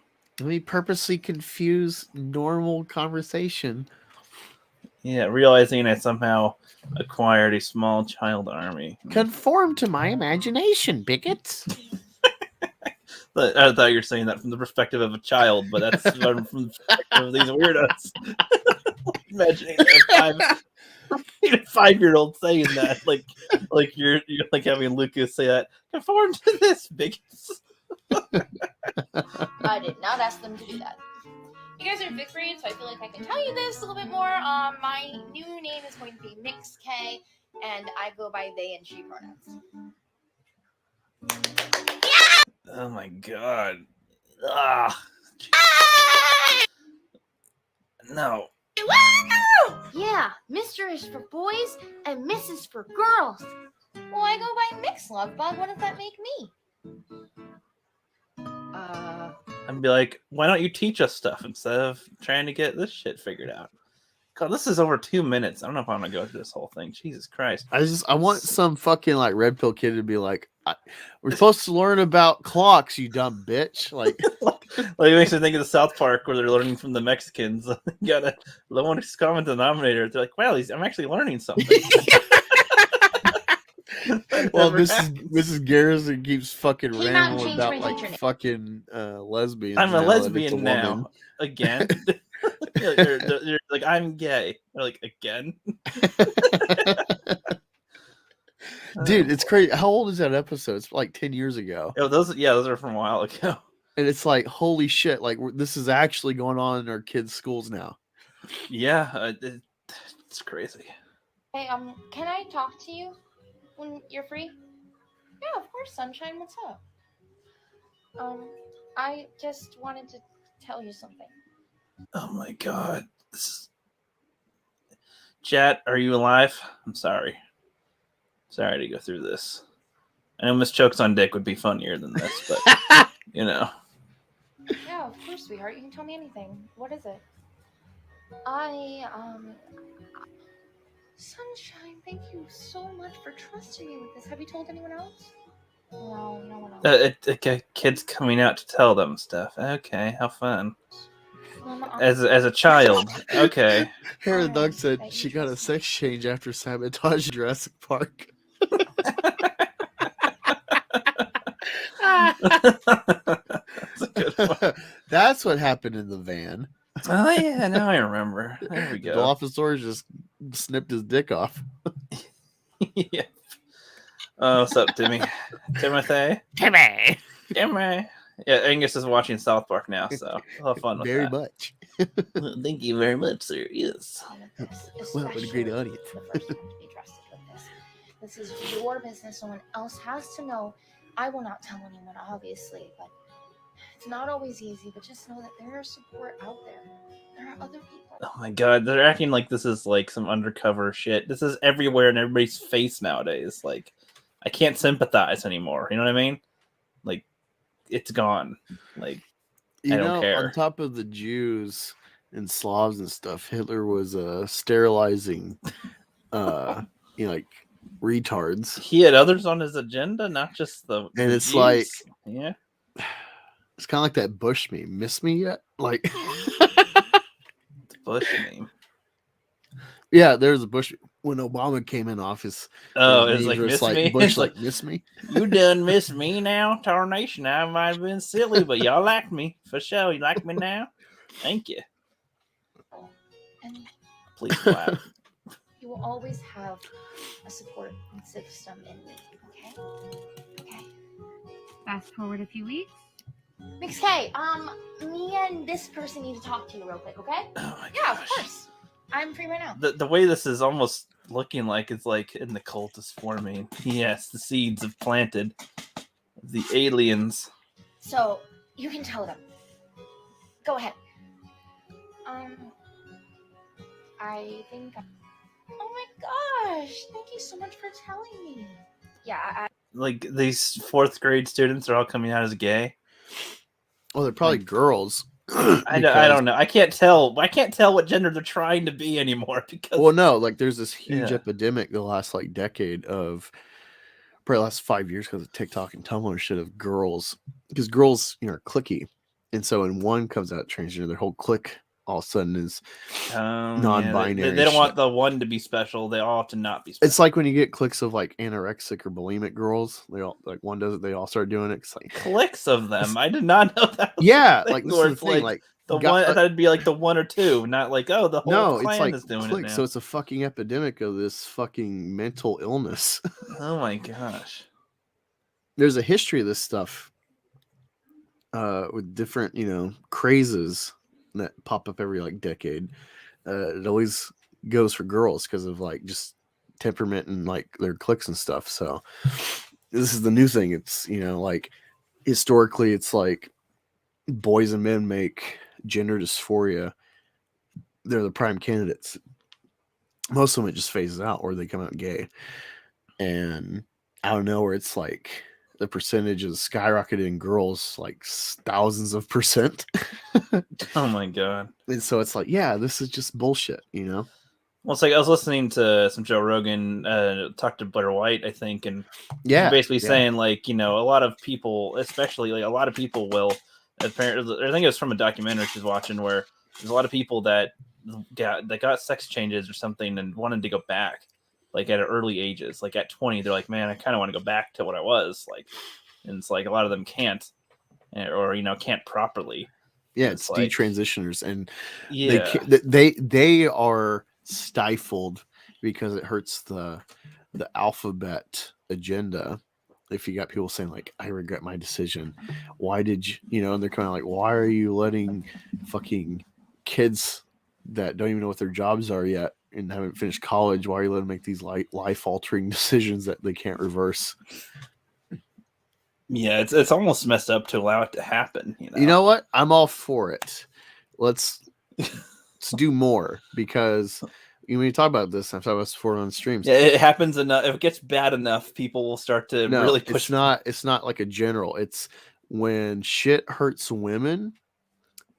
Yeah, women scream. Things will get done. Yeah, there's no men, even though there's lots of men in red pill and MGTOW and black pill, all this shit that like know the ills that feminism has caused the last 60 years in the West. Yeah, when there's enough single mommies being hurt by the system that they've benefited from, and there's enough like generations scarred by this, and it's women yelling about it, this will rectify itself. We'll turn back to traditional marriages and stuff. Hold on, will it though? Because you remember we covered this on a beef before, where there was the women in prisons that were being raped by trans ones, and they're trying to stop that, and they like put condoms there and stuff, and it's here's condoms, wow, and you can get abortions for your rape babies in prison. Yeah, so it's like those women were screaming and not really being handled. Well, that's an outlier though, because you're talking about women's prisons, and there's not many women in prison. It's not the common folk of women, essentially. So yeah, doesn't count. But when you got out in the wild, real life, when you got like 50% of your girl basketball team is 6'5", 50-year-old men in college that are trans, that's when the shit'll turn around and people will be like, fuck no, and we'll reopen the mental wards that San Francisco used to be known for all the gays. Start dusting them off. Oh yeah, we had these for some reason. Yeah, like that's why San Francisco is a hotbed of the alphabet people, because they used to lock them all up. That's crazy. I like this one. Hair the dog's like, LOL, put my weenie back on. I'm imagining somebody trying to grab a hot dog and being like, work, damn it, work. Yeah, so that's what I'm saying. Like, yes, let's do more of this. Let's have, just let a whole generation of girls fucking cut their tits off and deepen their voice with testosterone and shit, and be hairy weirdos, freaks that no one wants to mate with, and it'll turn itself around. This is growing pains. Yeah. So yeah, I'm all for it. Let's have all the trans athletes in women's sports. Yeah. Yeah. See how well that does. The TWNBA. See if a woman actually wins anything women related at some point. It's like, nope, not anymore. Like, I really think that tranny Olympian lifter, I really think she lost on purpose. So they can be like, look, there's no benefit to being a man for 30 years and then weightlifting. Yep, see? Yep, that way, they just like the MMA bitch that like cracked someone's skull. So I was listening to Rogan, he was talking about like, well, the thing with that bitch, that Fallon chick in the MMA in the early 2010s, was that she was like in a low league. And so it was just a guy for 30 years beating the fuck out of women. And like the fourth fight, she lost to a chick. And so it's like, look, there's no advantage. But the whole thing wasn't that she was a trans athlete. It was that she never disclosed it. And she's like, well, it's my medical information. It's none of your business. Yeah, they should. Yeah. And it's like, wait, like, so these women are getting their ass kicked by a dude. And they don't even know that's what they don't even know. So then it's like, wait, what? Well, that's why I got my fucking head cracked in. Yeah, Mary actually brought this up on her stream yesterday, and it was basically like Blair White, for example, is very feminine. So it's like if she were to somehow take on like wanting to be in MMA or something, it's like, I mean, that's pretty much on the, if it worked out or something, you wouldn't. I don't think there'd be any advantage with. Well, the thing with Blair White was, when she was a kid, she was like a sissy boy, Yeah. very effeminate. But that's what I'm saying, though. But is she's that still, even- but she's still born aware of male. being a biological man, and so if she Yeah. goes to a doctor, she's like disclosing that, so they're not getting weird tests where it's like, wait. So that's what I'm saying, though, is that would be an example of like if she became a trans athlete or something, that it wouldn't be an advantage, really, at this point. Like at this It still point. probably would be, because like crowd talk with this, like what they pump into a male to female or a female to male trans person, like the testosterone, is still a fraction of what like a 15-year-old boy has naturally. Okay. I don't know much about it. That's not that, I could believe that Blair could get her butt kicked by I like what women or Wookie something. says back in my day, and it'll bring up their sexuality to a bunch of grade school kids got you put in prison.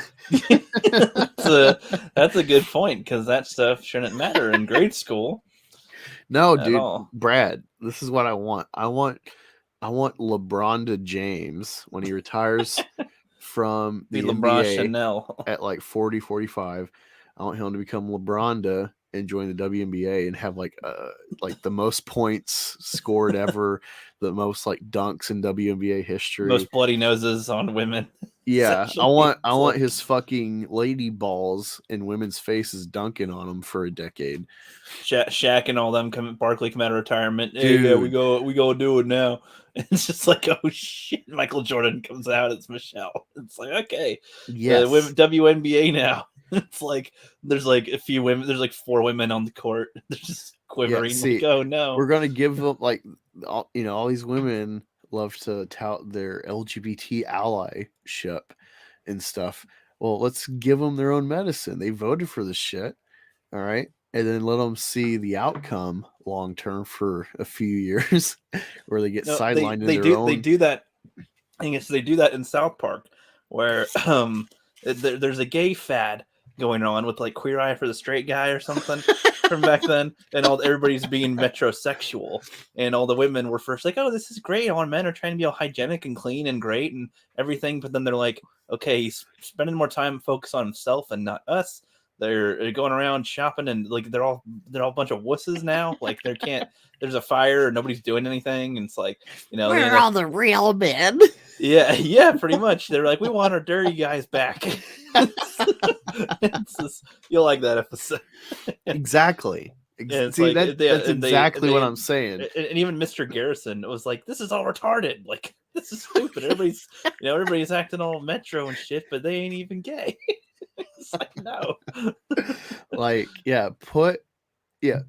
essentially the world will find its equilibrium again, but we got to go through the growing pain. So I'm saying, hey, let's not fight it. Let's just open the floodgates, because that's how you fix it. When you have these little tiny paper cuts that we're irritated by, it's not enough. It's not enough because we're still tolerant. But when you let the floodgates open, that's when the shit will turn around. You can't just have Desmond is Amazing shaking his kid booty at a gay bar at like 2 a.m. getting tips like a stripper. You need all the boys in drag at the gay bar, and then people are like, wait a minute, like, you're like, no, this is getting bad. That's multiple ones. Ooh, not good. No lady balls. That's another funny thing in South Park. I forget what episode. They're like, you got a bunch of balls, like little lady balls. Just like, what? The basketballs will no longer be orange, only rainbow. Essentially, for a bit, I suppose. Let it ride and see what happens. No, the see what happens will be that people will push back against it. Enough people that this affects will be like, nope, fuck this, nope. Go back, reverse time. Never mind, I'm a bigot. Yeah, fuck it. Call me a bigot now. Fine. It's like that random bitch at the sports game. I was like, "Let's go, Brandon!" Like, how you're all racist? Like, we're racist. And they're like, "Yeah, we're racist." Woo! Like, yep. Fuck it. What's up, Ancient One? All right. Now let's get back to this. Get back to real world stuff right now. That's current. So this is a fun little invention. somebody made. Look at the guy's face. Look at That's his what- face. Like zoom in. I see this thing. Yeah, look at him. He's so happy. It's like, yes. And it's like, oh, okay, hold on. So I'm going to pause when they do another close up. So, like, she's like, oh, look at this. It's all great. I can talk and it's all wonderful. You can see my face. And instantly, I'm like, there's at least 50 problems with this thing. One, if it starts to rain, you're gonna drown. if you sneeze, you can't see, and it's boogers all over this thing. Your breath's probably gonna fog it up here and there. Getting in and out of anywhere, it's probably gonna catch on shit. If you have to take it off for any reason, like, how are you gonna hold it? You're just gonna, like, what are you gonna do with it? Like, you fold it and put it in your pocket? No. Here's what. Like, No, this is see, retarded. they're safe. They're COVID compliant and safe. And then they go in the restaurant and they sit down in an open area, and then they take it off, and they're still safe. This is the logic. It's just, I don't know. So I was telling fucking Mad Max like a year ago. I'm like, dude, I went to Waffle House, and you know what they do? They have these fucking clear plastic bags hung up in between the booths. But guess what? It's like literally as wide as the booth. And it's like, oh, so like COVID can't fly around this arbitrarily placed plastic separator to me and the other booth. But the fucking waiter is walking up to each booth. Like, this is stupid. I want to see the animations of how they think it works. Like, look, this will stop COVID right in its track. And have COVID travel as a little smoke cloud animated. It's like, yeah, your plastic bag stopped us again. All right, I know you haven't seen this, but maybe someone in the chat has. Wet Hot American Summer. This is exactly like that scene where he's trying to stop his friend because his friend wants to like go shag his girlfriend. She's like another counselor or whatever at this like summer camp, but he has to like go like hours away with the boys for some camping adventure. And so he like steals the van to run back to the actual campgrounds to bang his girlfriend before, because he knows she's a slut. She's gonna go with someone else eventually.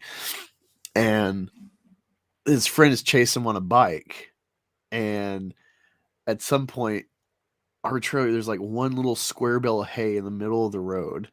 There's plenty of space left and right, but for a purposely stupid gag, he like comes up on the hay bale, and he's like, darn it, like, I'm stuck in my tracks. Like, he's on a bike. You can literally just go around, like, no problem. Nope. That's what these fucking people, that's their logic. They think, oh yeah, that totally stopped COVID, an airborne illness. I swear there's a SpongeBob episode like that too, where there's like a stick in the way or something, and they're like, "Oh, I'm blocked. We can't go. We have to go around or something." I swear that's in something like that, where it's like, "Oh no, there's a crisis. Like, we can't move until," and it's like just you lift it up or too many things to stop it. It's nope. See, the meme on screen you won't get, but people that know Dragon Ball will. Like Tim in the cast, he's still here. It says, "Please do not bang the machines," and he's like, because he bangs an android, essentially. Ends up marrying an android chick. That's in Dragon Ball. But anyway, that's a funny one for us. Nobody likes me. Google and Facebook ads, we do. That's fucking true. That's a show. Hey, get off my lawn. Teletubbies, little fuckers. I fucking love Teletubbies. Very bizarre creatures. What was this? I hate it when people ask me, "Why are you so quiet?" Because I am. That's how I function. I don't ask others, "Why do you talk so much?" It's just the Keanu. Yeah, I don't know. Just that's like his nice way of saying, like, fuck off. Pretty much. I don't know if you saw this little clip. I don't know what he's doing here. He's just trying to pick up a snake, but then something else happens. A little more dangerous. A bigger snake's coming right at him. Oh, God. That would suck. Look at that shit. Holy fuck. Fuck that. And he just dived in the water. Oof, you're more fucked now. You're really fucked. I'm not like scared of snakes, but when they're like a certain size, I'm like, yeah, close. Like, I remember I had his cousin who was getting into like python trading, and he's like showing snakes here, all these like aquarium stuff, but then he's got like under the aquarium, he has like this big ass box, and he like opens it, and it's just like completely full of like one fucking snake. And I'm like, close it. Like I'm like walking away. Like, Well, and yep. no, so well, and that's one thing. But then a big snake and water that you're in, and it's in. Yeah. No, thank you. That's even worse. No, thank Perfectly you. debilitating yourself to be its Like, prey. nope, I'm just screwed. Yep, I'm just gonna be its easy meal now. Thanks. I mean, honestly, well, maybe lost his balance, but all you have to do is like sidestep it. Yeah, that's what I was thinking. Yeah, this I don't know. Look at this. Yeah, I saw part of this. A crippled dude's got a gun. I'd be like, okay. Now coming from somebody who's been held up coming from somebody who's been on the other end of this, I'd just be like, so if I just not be in the way of the bullet, I'll be fine. Like at this point, like I'm not sure I'd believe the validity of it. Like right there, he's just like, yeah, that would have been a good time to do anything. He's clearly not able to do anything. He has no arms. Like right here, he's just useless right there. He's got to turn around. Okay. Stephen the person Hawking behind is him holding me up. The person behind him could take out the guy easily, unless they're with him. I don't know. Open the register. This reminds me of the last one I showed where Ricky got thrown out of the game shop. He's like, "Hey, come here, Ricky." He tosses him out of the game shop. It's like Ricky comes back. Fuck you. the thingy. That was good.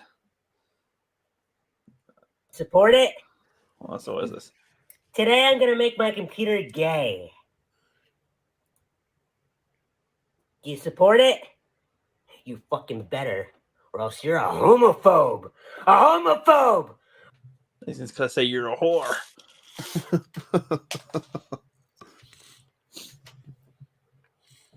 Leroy, here's $1 if you leave the room. That's a deal. And then she's like, "Oh yeah, we're gonna get it out." Whee! Whee! That's funny. Classic. Oh God. Mm-hmm. Meet Yeah, the Brad, men. that guy holding you up with those fucking feet on a gun. Yeah, I would probably just start laughing. Yeah, I'd be like, I mean, even if Even if he shot me, I'm like, Oh my god, he got shot by an armless man.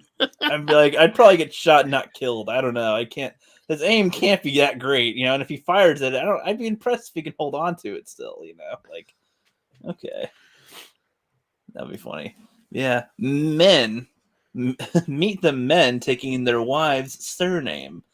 The joy and uncomfortable conversations behind the decision of a growing number of men to throw off the shackles of an archaic marital tradition. What do you think about that, Angus? All divorced soon, or watching the kids while they're out with their boyfriend. Pretty much. I was about to say it's just going to be he's gay and she's going to go find a real man after this. I don't know. This is just young, dumb chicks been doctrinated in college. They go along with this shit, and then they get older and like, oh, I want a real man. Yeah, they realize, but it's like Saddam and Satan. Yeah, exactly. I like that you get that reference now. With it, does he pick Creyas? Does he pick Saddam?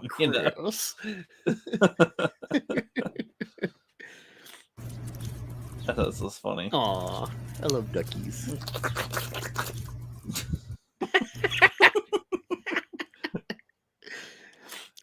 There we go. This was funny too. Have you been mocking us since the beginning of recorded civilization? Yes. There's a channel called Meme Analysis, and he's really good because he knows all his history, and so he'll like take a meme and then find like archaic, civilizations where it's like, yeah, this meme has been around before. We just like reinvented it. Like, yeah. Again, you need to see the episode of South Park where there's memeing. It's like Tom Brady. I forget what it's called. It's like cat-breaded meme reporting or something. Because it's like there's all these memes going around, and they think you're gonna get killed by doing memes. then a cat does a meme, and it's like from a video where a cat's going like, "Oh, Long Johnson," like a cat is making these weird noises, like on a real video, and they're like, the cats are evolving. They're just like genes, memes, help you adapt and everything, and it goes back in the history, and they go through history books. They're like in the 40s, the Germans were ass wedging and doing like the Nazi salute, and all these other thingies were kind of funny. Even before photographs, they're seen donkey dicking or whatever. The resemblance is uncanny. I know, right? This is a fucking great comparison. Like, I just love because reflection of history. Have you been mocking us since the beginning of recorded civilization? Yeah. Such an honest yes. Oh, can I get the iced latte with breast milk? I mean breast milk. Breast milk. Yeah. No, I see these memes and like part of me, I'm like, yeah, breast milk is fucking tasty. But then on the other hand, it's like, I don't know if I'd want another, unless it's like I think about like the actual biology. It's like if you're milking, then you're pregnant with another dude's kid. Yeah. I don't want to drink that. I don't want to drink another dude's product. You know what I mean? No, yeah. And but so this next meme. Sorry, finish your thought. But at the same time, I'm like, big booby breast milk. Yeah. Okay, be ready for the next one. You can't change the meme. I'm altering the meme. Pray don't alter it further. That's perfect. They photoshopped the ears on his helmet.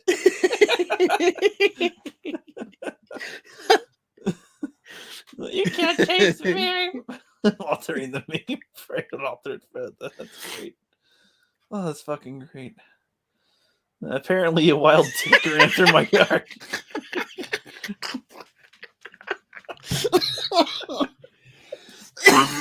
Oh god! Told you we're only like halfway through my memes. Oh my god, that killed me. A lot of them. I've had these saved up for like 3 weeks now since we haven't done memes in a while. I thought you'd appreciate this one. Oh, xenomorph thingy. Yeah, little face hugger on the little elf on the shelf. There you go. Just a little fun little model there. Hassan is banned from Twitch after using an alleged racial slur, cracker. On Twitch, legitimately, they'll ban you for using cracker. Well, hey, I appreciate how inclusive they are. Yes. Well, and it's funny because finally defending the white minority. He was like, Hassan, the guy here, he's a dumbass. But he's like one of the biggest Twitch streamers ever. And he's like, his mods got banned for using the words the cracker. And he's like, that's so dumb. He says this on Twitter or something. That's so dumb. They're black and brown. That said it. That people. It's just funny how you're first to him like that. I love your zombie costume. How the fuck are you still alive?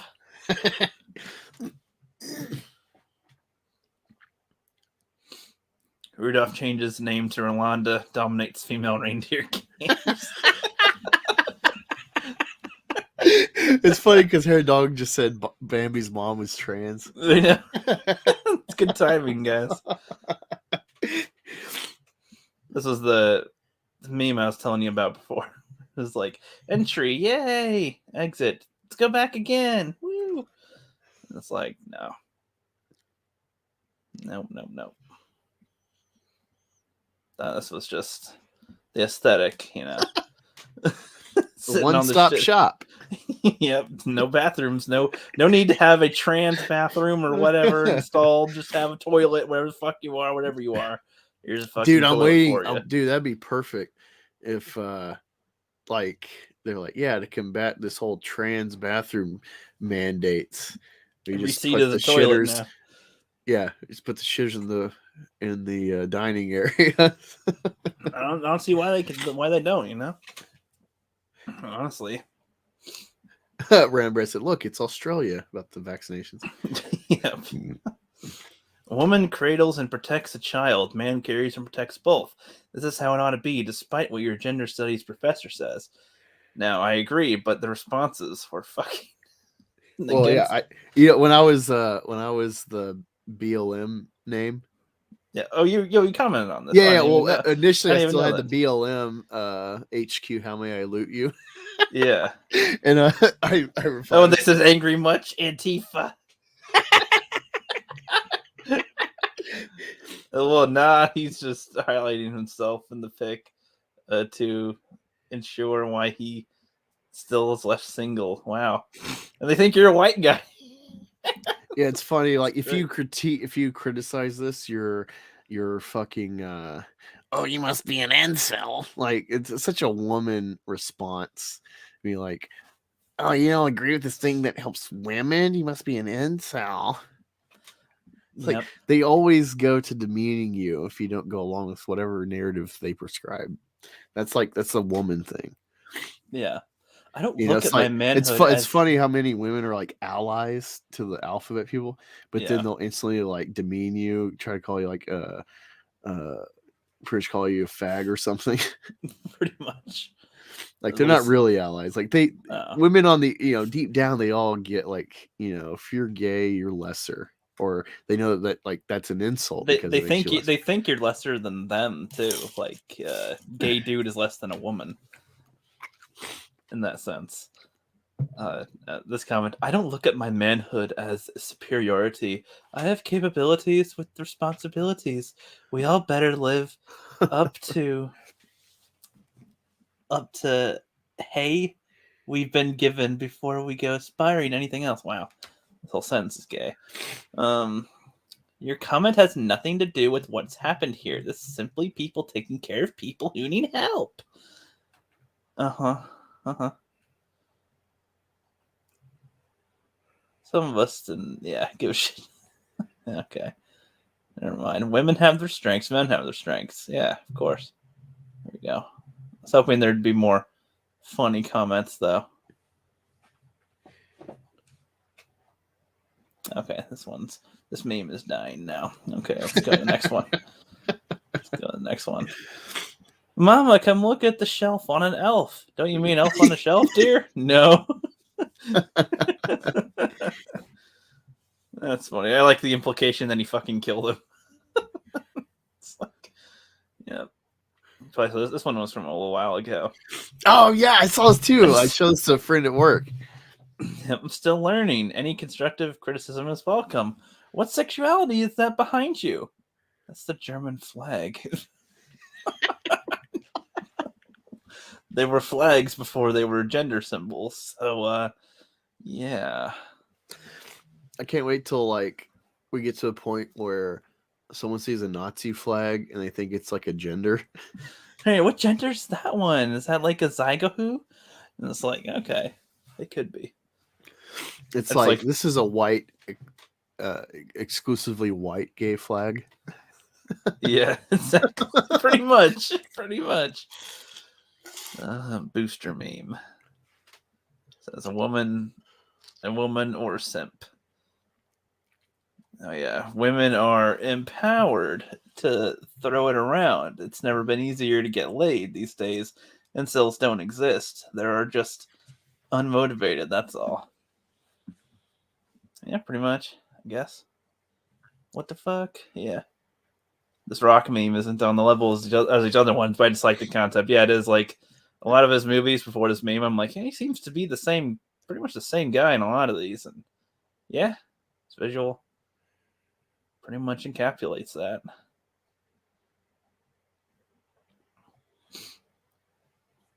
So that was a little cat not messing up the snow. There you go. This was I think an underappreciated meme here. It's a rhino painting an elephant. And look what's in all the paintings. An obelisk. So his horn. His horn. Because it's in his way. His horn. Oh! He's a rhino, and that's in his eyesight, so he's... Okay, thank you. I'm like, oh, come on. No, okay, You like can't see. well, because I see that one picture in like above his head, or I'm thinking like, oh, it's like Washington Monument. And I'm trying to get like the joke Okay, though. no. And I'm like, wait, why is the Washington Monument or an obelisk? Why is this? And then it's like, oh, his horn. Yeah, he's looking at him, and then that's what we did. Here we go. It's horns in Yeah, every no, single it's like picture. I'm trying to focus on like, oh wait, is this like his exaggeration of his tusks, or yeah, it just took me a minute because it's like my train of thought was totally different than like, oh, Yeah. from his perception. Like, Right. Yeah. oh, I love this one. This is funny as fuck. I didn't actually watch this one. It's one of those This is ones I hilarious. just I added love to it. my thing. So Hi, why are you touching me? Because you smell so good. Okay, that's already fucking funny as shit. Keep going, keep going. thank you. Can I maybe smell you? I see that you're doing some sort of weird psychology experiment, but if you put your hands on me again, I will call the fucking police. Get away from You me. smell like a beautiful vanilla candle. Help! Holy shit! What the fuck? Wow, it's escalating way further than I thought. Don't do that. Help! I'm being attacked! Oh my god, this is gold. By the way, keep going. Say. He's like, keep going. That's even better. No, What the fuck keep happened? Wait, oh, I didn't do that. It does that if it fucking like does that lately with. I see that you're doing some sort of weird psychology. Don't do that. Help! I'm being attacked! Oh my god, this is gold. By the way, keep going. Say he's black. Don't you have security in this store? I went to get chicken nuggets, ma'am. You were next to the chicken nuggets, and I went like that on the side. I didn't even touch you. So he grabbed my body. What body? I I was just walking in the park and I saw your granddaughter. She's just so beautiful. I was wondering, could I maybe have her hand in marriage? Stop it. Hey, Excuse me. Don't do how you that. doing? Excuse me?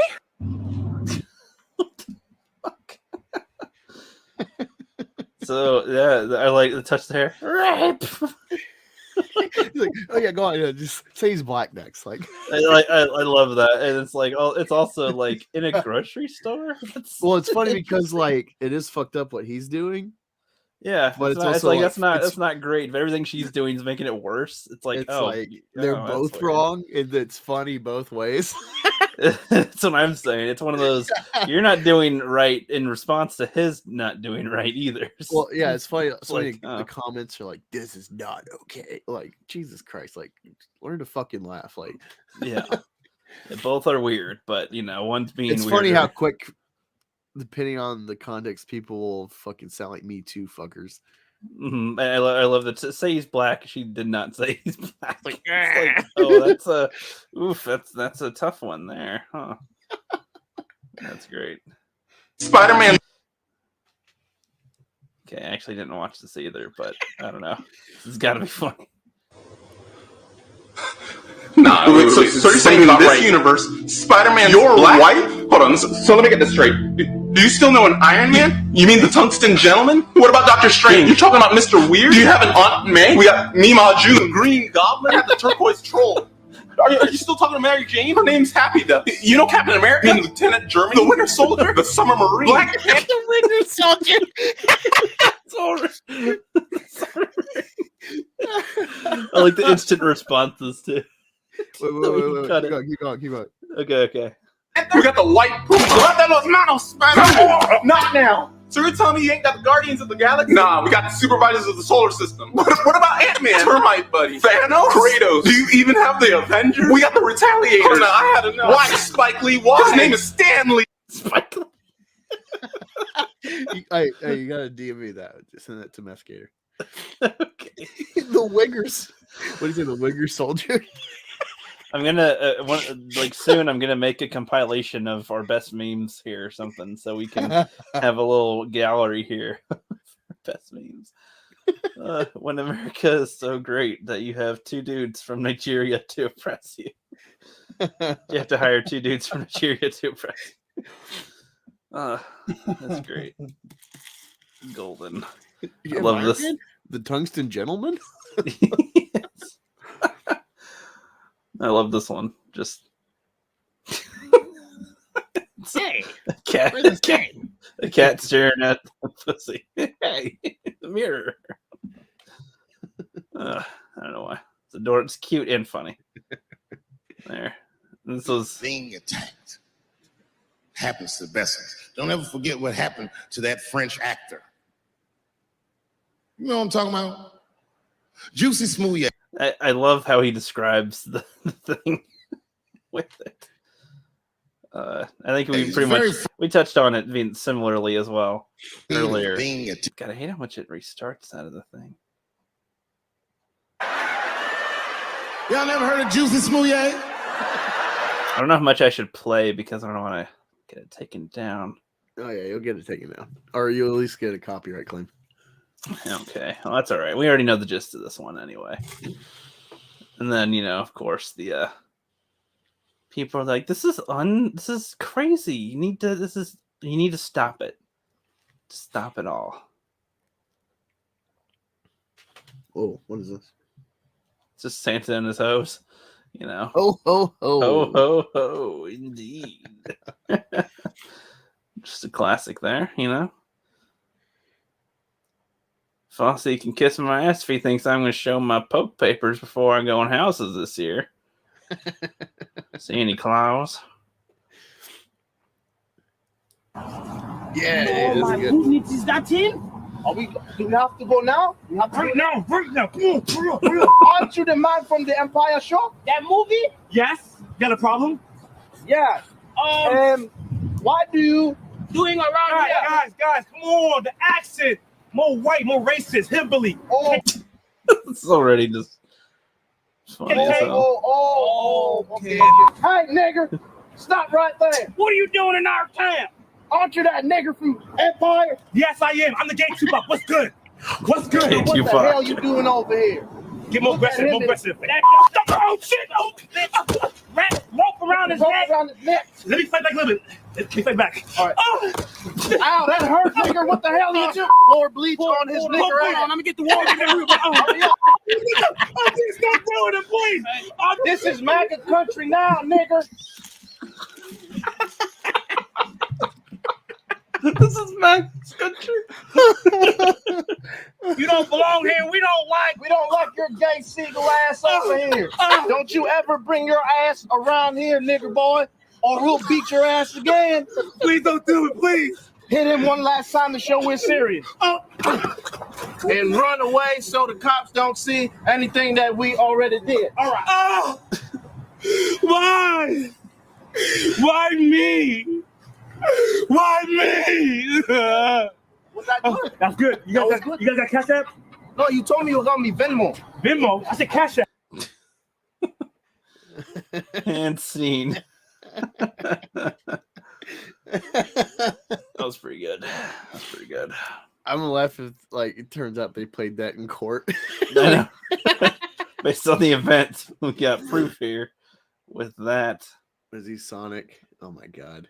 I don't remember what he does. Oh my god.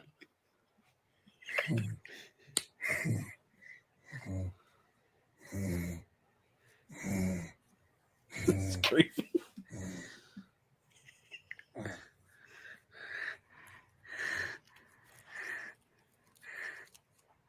I'm Sonic the Hedgehog.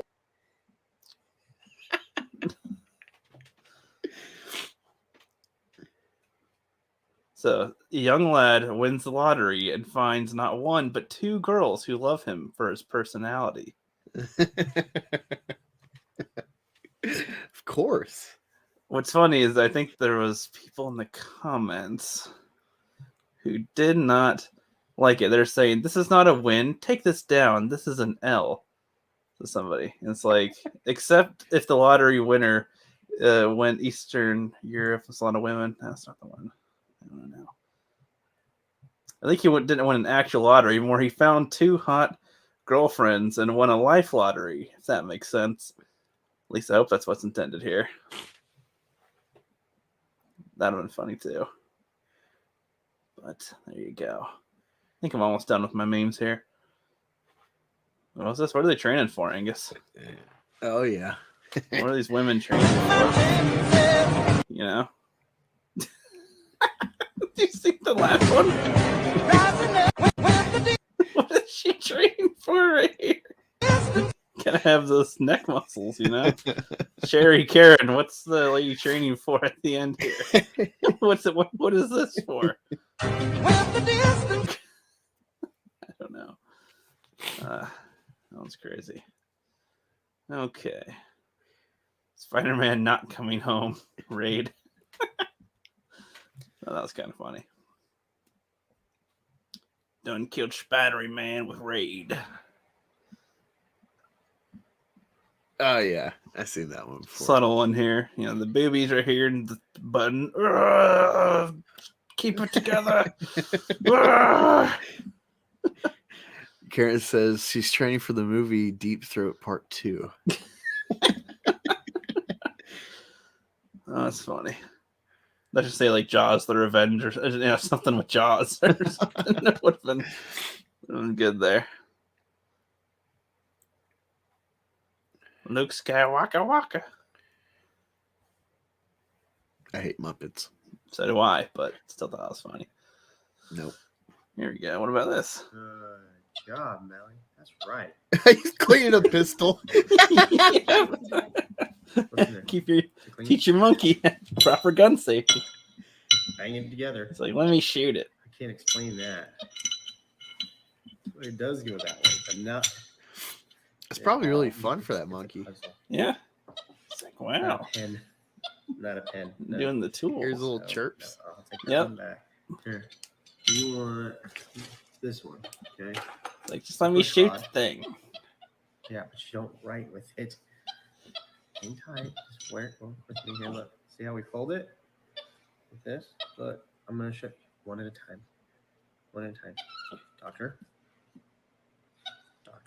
Oh, he's putting a little cloth in it.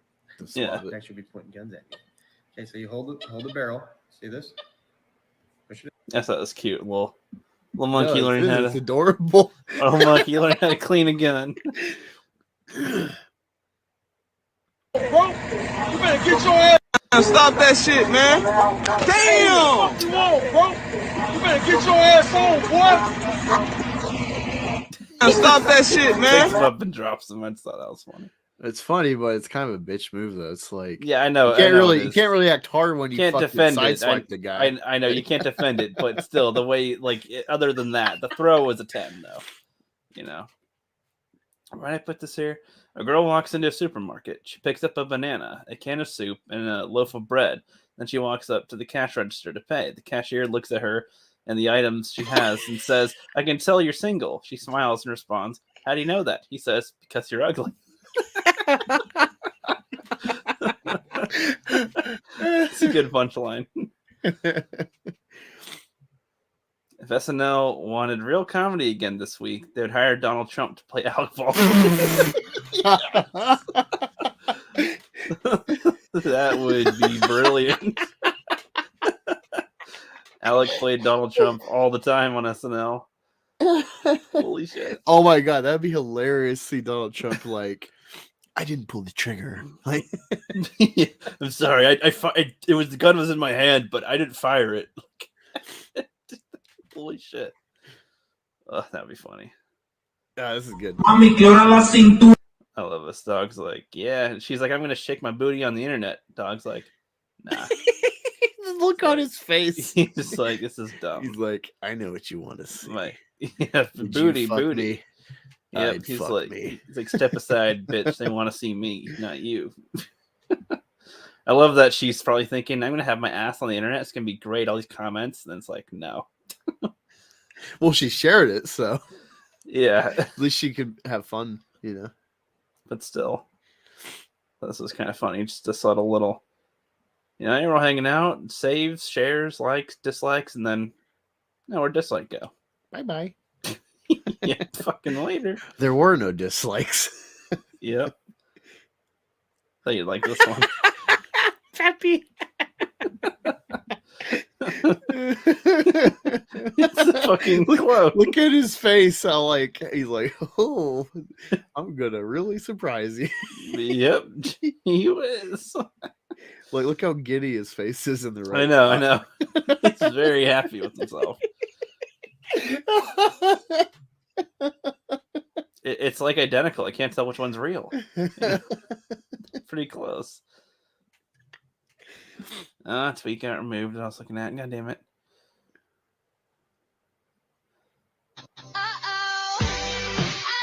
You want me to stop shaving?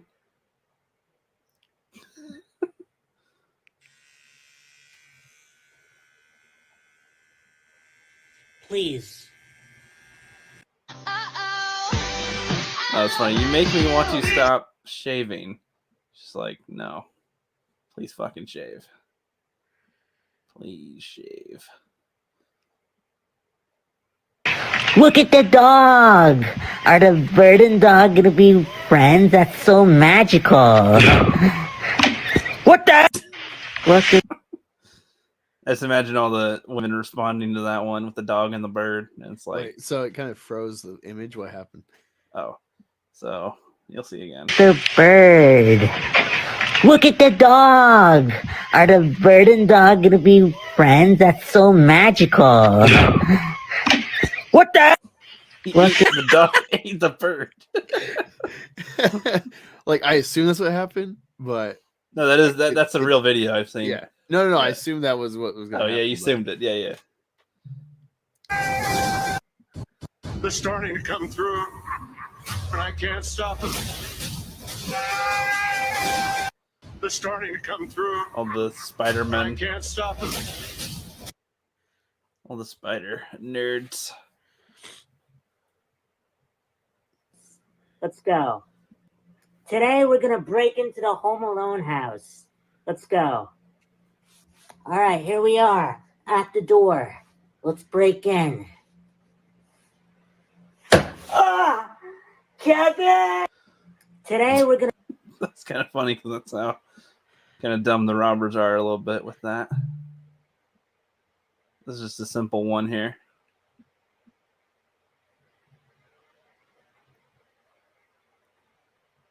Is Angus still there? Yeah, I'm here. It's just okay. I've seen it too many times. I'm like, meh. Okay. I haven't that much. I was like, okay. Just a simple one there, though. Human, why have you excluded me? Are you doing a potty in there? Unsupervised? You always watch me. It's not safe alone. Let me in. Funny for dog owners. What happens here? I forgot. This one's so old. I don't know. I don't know what happens here, but there's some booty. Booty jiggles. That's for sure. And that's it, actually. Okay. That's all it is. I didn't know if there was a payoff or not. This is probably the funniest, just simple meme. Simplest meme. I love that. He's like, how's her bottom half? And she's like, what? And he's like, let me explain. Yep. Well, I love that because like I really love Signs, and then the way they played that pivotal scene. Oh, good times. Good times. What's this for? Granddaughters said, wait, what? Oh, I don't know. Actually, don't know why I put this one here. they kill somebody essentially. That was a warning shot. His friend was a warning shot to the others, and then that's the end of the memes. We're going to last week's memes, or the ones from before. Yeah, go to mine in the investigator. Okay, all right, folks. We finally got through my end of memes. How y'all holding up? Okay, investigator ears, niggity memes. All right, let's scroll up here so I can go down. Like Charlie Brown. All right.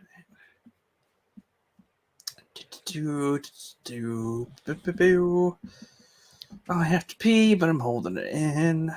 You're welcome. Okay. Now this is I want to read this shit. That's a long one. Fuck. Oh, well. Okay, I'll read it. Let me find it. Twitter. So he took down the video. This is Chiefs quarterback's brother.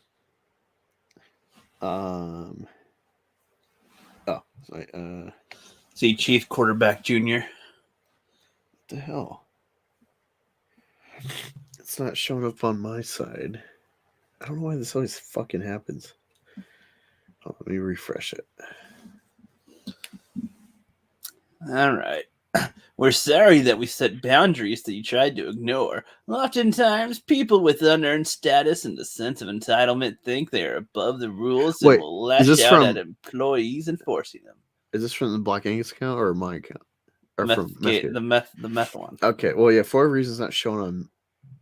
Yeah, this happens sometimes on my phone. Like, I'll send a bunch of pictures, but then it'll only show so many on my messenger. Like when I go back on my phone. That's weird. I'll just read it, I guess. We're sorry that we cannot. We're sorry we could not seat your very large group. As you probably saw, our bar is very small. We're sorry that you have to reach. We're sorry that you have the reach that you do, or at least that you think you do, and that instead of using it for something positive, you decided to try to use it to crush our small little business. We survived a global pandemic. We'll survive your ego. We're so sorry that you didn't reach out to us before taking it out to social media. But then again, that is an expectation we would have from a mature, rational person, not someone who pours water on fans or dances on the memorials of tragically lost people for TikTok clout. No. We've not been fortunate enough to be born into a much more talented and much more famous family. But we would like to think that we did have so much luck. We would use our influence in more responsible ways. We hope our apology finds you well. So what? This fucker, he's a real piece of shit. He just uses his brother's. So his brother's the quarterback for the Kansas City Chiefs. So the guy's been to 3 AFC championships in the last 3 years, and 2 Super Bowls, and has won one.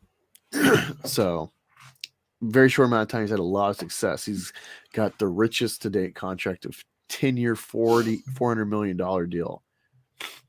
So he's like the guy for this team and setting the bar. Well, his brother somehow, probably because his name, is big on TikTok and got like a weirdo following.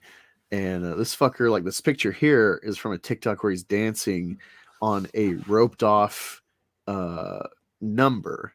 So this is the Chiefs stadium or the Redskins stadium. Sean Taylor, someone broke into his house, tried to rob him, and he got either stabbed or shot in the leg and bled to death before they got him to the hospital. He was easily going to be a Hall of Famer just with his talent, but he died too soon. And this guy fucking goes over the rope and dances on his fucking number. Essentially, it's a gravesite. Oh.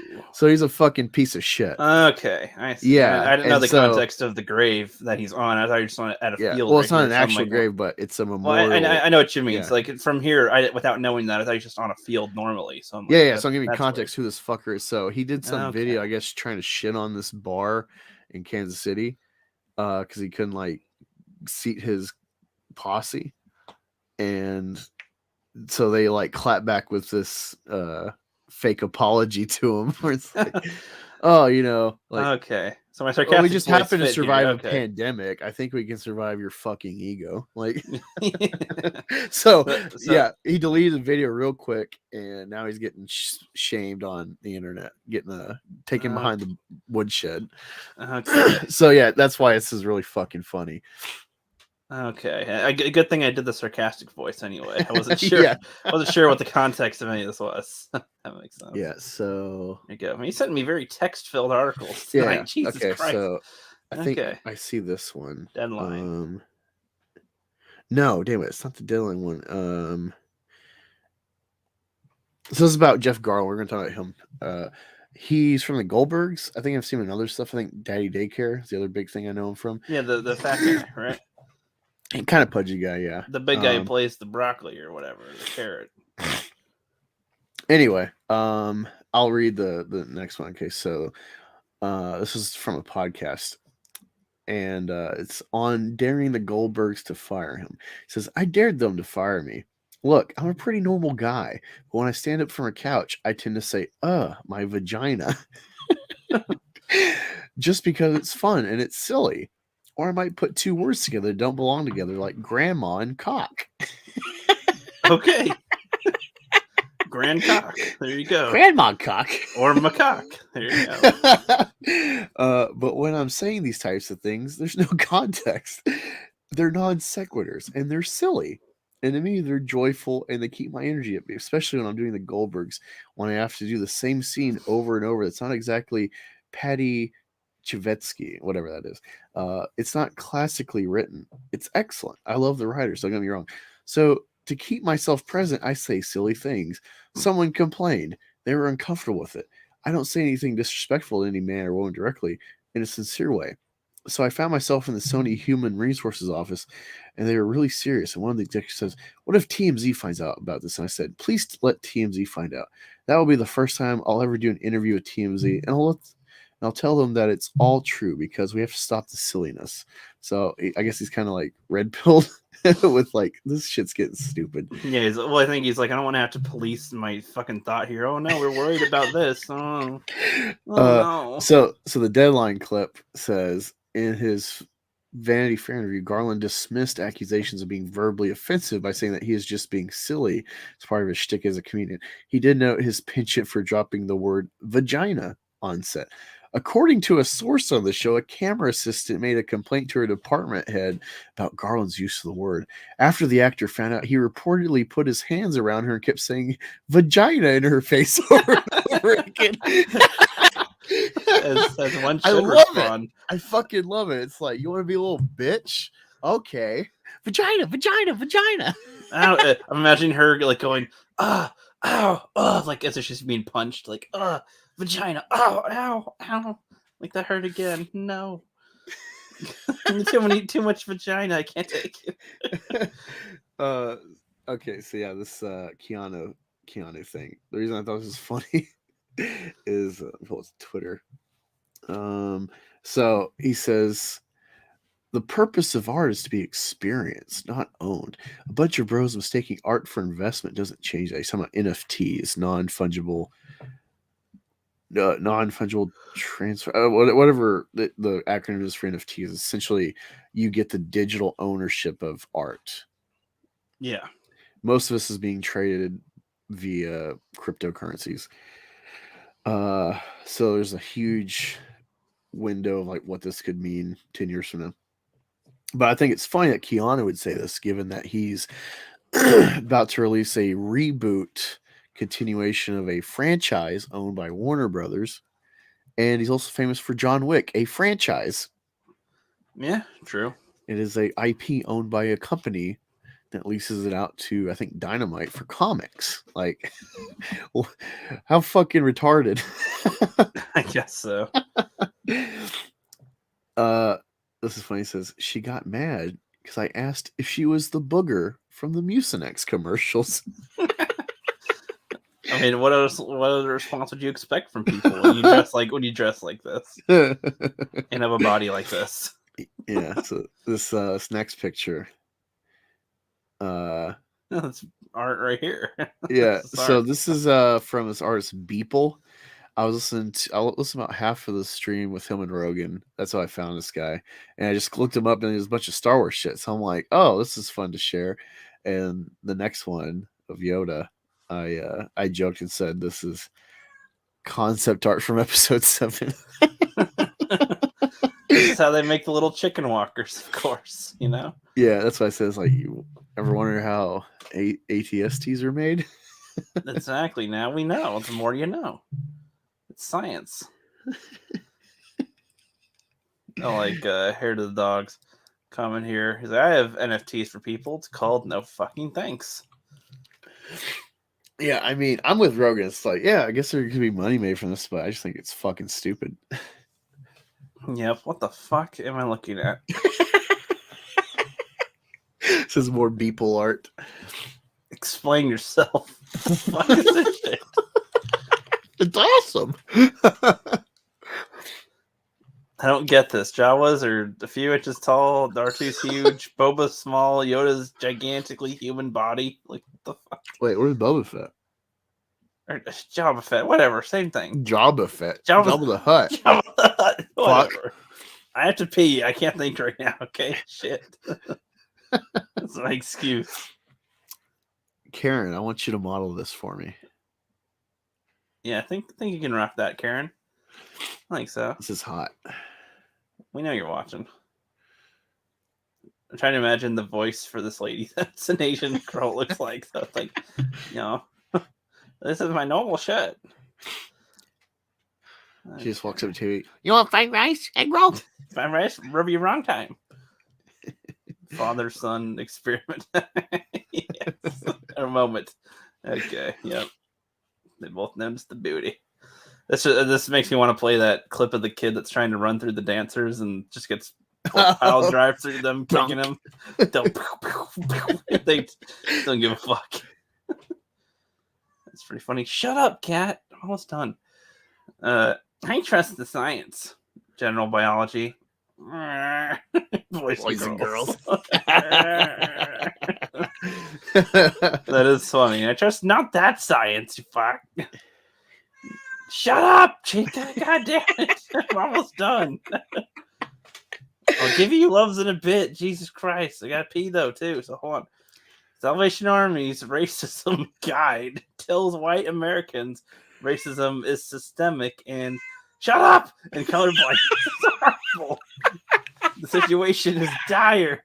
Salvation Army facing toy donation shortage ahead for the holidays. Yeah, just 3 weeks later.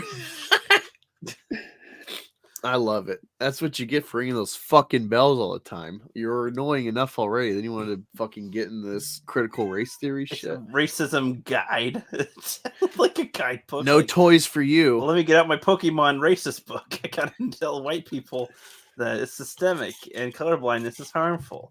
And they don't have any more toys. Well, white people donate shit because we have shit to donate. What are you talking about? Like we get rid of shit all the time. And it's like, you're talking shit. Dude, I don't want to give it to you. The best meme is from Rebel News. Gavin McGinnis. He's on some libtard talking about like the problems of America. And she's like, oh yeah, there's plenty of countries in America. He's like, she's talking about like North and like the Nordic countries, North and like West Europe are better than America. He's like, oh, you mean the countries that are whiter? And then she just like instantly like, oh, like she got fucking wrecked. Like her whole argument's just like, oh shit. Like it's funny when you like see somebody realize that like they're so confident in one way and then they realize that it's totally wrong. It's like, oh no, she's right, but there's a reason she's right because they're right. They're all fucking white. Yeah, but that's not why she wants to be right. Right? That's the thing. It's like, no. You see the shocks that clicks like, oh, that's why it works because like they're all one fucking race. Yes. You ever heard of reverse exorcism? It's like, well, America could work better if we're all just like, one general ethnicity. And it's like, oh crap. Like yeah. When the devil tells the priest to exit the child's body. Oh my god. That's funny. The what? Oh god, she's back, Mucinex. You think you can hurt me? I was bullying a fat cat for being fat. Oh god. Like, it's sorry, like if Mr. you're in the Monster. Special Olympics and all the other contestants call you a fucking retard. Pretty much. God damn, have you ever seen oh my god, have you ever seen The Ringer? No. You will love that because it's about retards. Johnny Knoxville's in it, and it's he tries to be one. Yeah, no, I know the concept, like the trailer, and he's like confessing, like, oh, I'm sure it can't be that bad. And he like tells him, like, yeah, I shouldn't be like retarded to be in like Special Olympics, and the priest like punches him through the window. Yes. It was like there's that, and we need to watch that at some point together. It's a good watch along movie. Yeah, if y'all don't know, me and Rookie will like pick times and watch. Like recently, we watched South Park, or like we watched The Closer. I want to say something else we watched. We watched Pig. So we watched some movies and stuff. Just like we'll call each other and just like both watch it at the same time. Yeah, it's good to have some commentary a little bit with some of these movies for sure. But yesterday, unfortunately, because I slept too little the night before, so after a long day of work, I come home like, all right, let's watch the South Park. I got home like right away, clocked out, got home in like 30 minutes, sat down, watched like one episode. I'm like kind of getting through it. but it wasn't funny. Then we watched the next one. And it's like, oh, this is a good premise, and it's Butters. Fucking fell asleep 5 minutes into the second episode, and he like called me back. I'm like, what the fuck? Like, and it's like, oh shit, yeah, I did fall asleep this time. Like, my chair's so comfy. Like, Well, it's like I could hear you snoring, but before when you were like, you sounded like that. You were like, no, I'm not asleep. I was like, I think you were falling asleep at least because your breathing was more a little. It was getting a little snory with some of the inhales, and I was like, oh, I think you're going to sleep, man. Even if you don't realize it, you're heading that direction, dude. Random Brad, yeah, Pig. Oh my god, that's such a gut wrenching. Pig was great. We have the conversation about that on the Fandom Collective, where we watched Pig and then talked about it the next day. It was freaking great. Yeah, it was really good. I think. Hell yeah. Yeah, it would have flew under the radar, but luckily Red Letter Media covered it in a non-spoiler, and I was like, fuck. Yeah, but after that, other reviewers reviewed it too that are pretty big, and they all most people liked it, so that was good. Awesome one says, have I missed any Christmas movie watch-alongs? Not here, but go to Justin Proper's, and we've done at least like 2. So there is that. Wookie says, I get up when the sun is warm, and then I start doing this. That's my day. If I can say, then I start farting, but same thing. So. Oh yeah, I watched the Santa Claus trilogy with my kids, and yeah, they're still fucking funny. The first one's, of course, the best. And dude, like, what's funny is I haven't seen him in years, so watching it where I'm at now in life, seeing like the fucking stepdad or whatever, and all like the Snyder marks Tim Allen makes to him.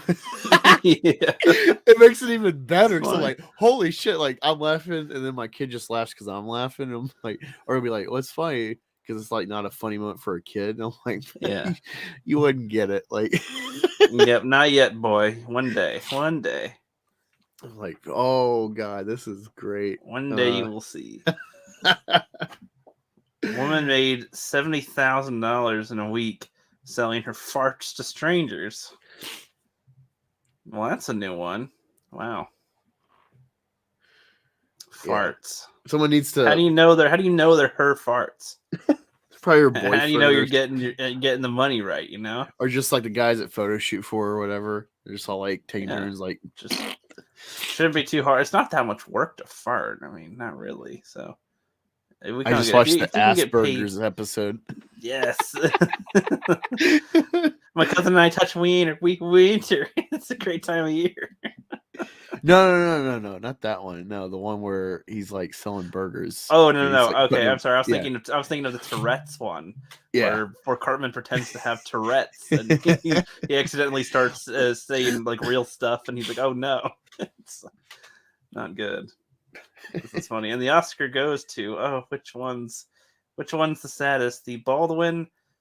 What the fuck's this one on the right? It's Alexandria Ocasio-Cortez. Oh, and she was crying at the border, and it turned out she was crying at a parking lot. Right. And then this is the one with the white boys, right?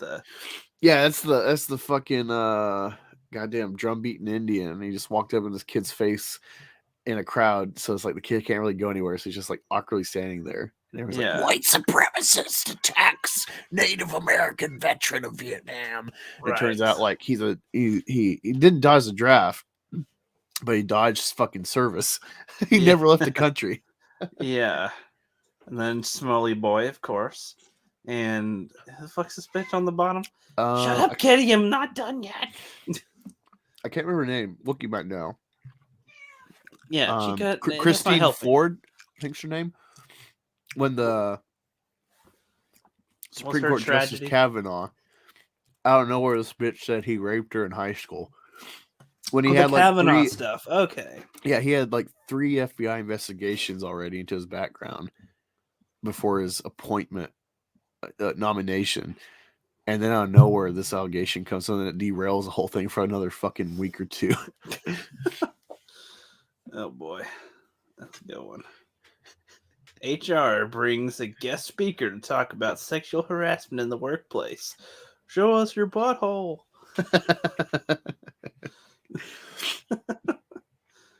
Oh, that's good.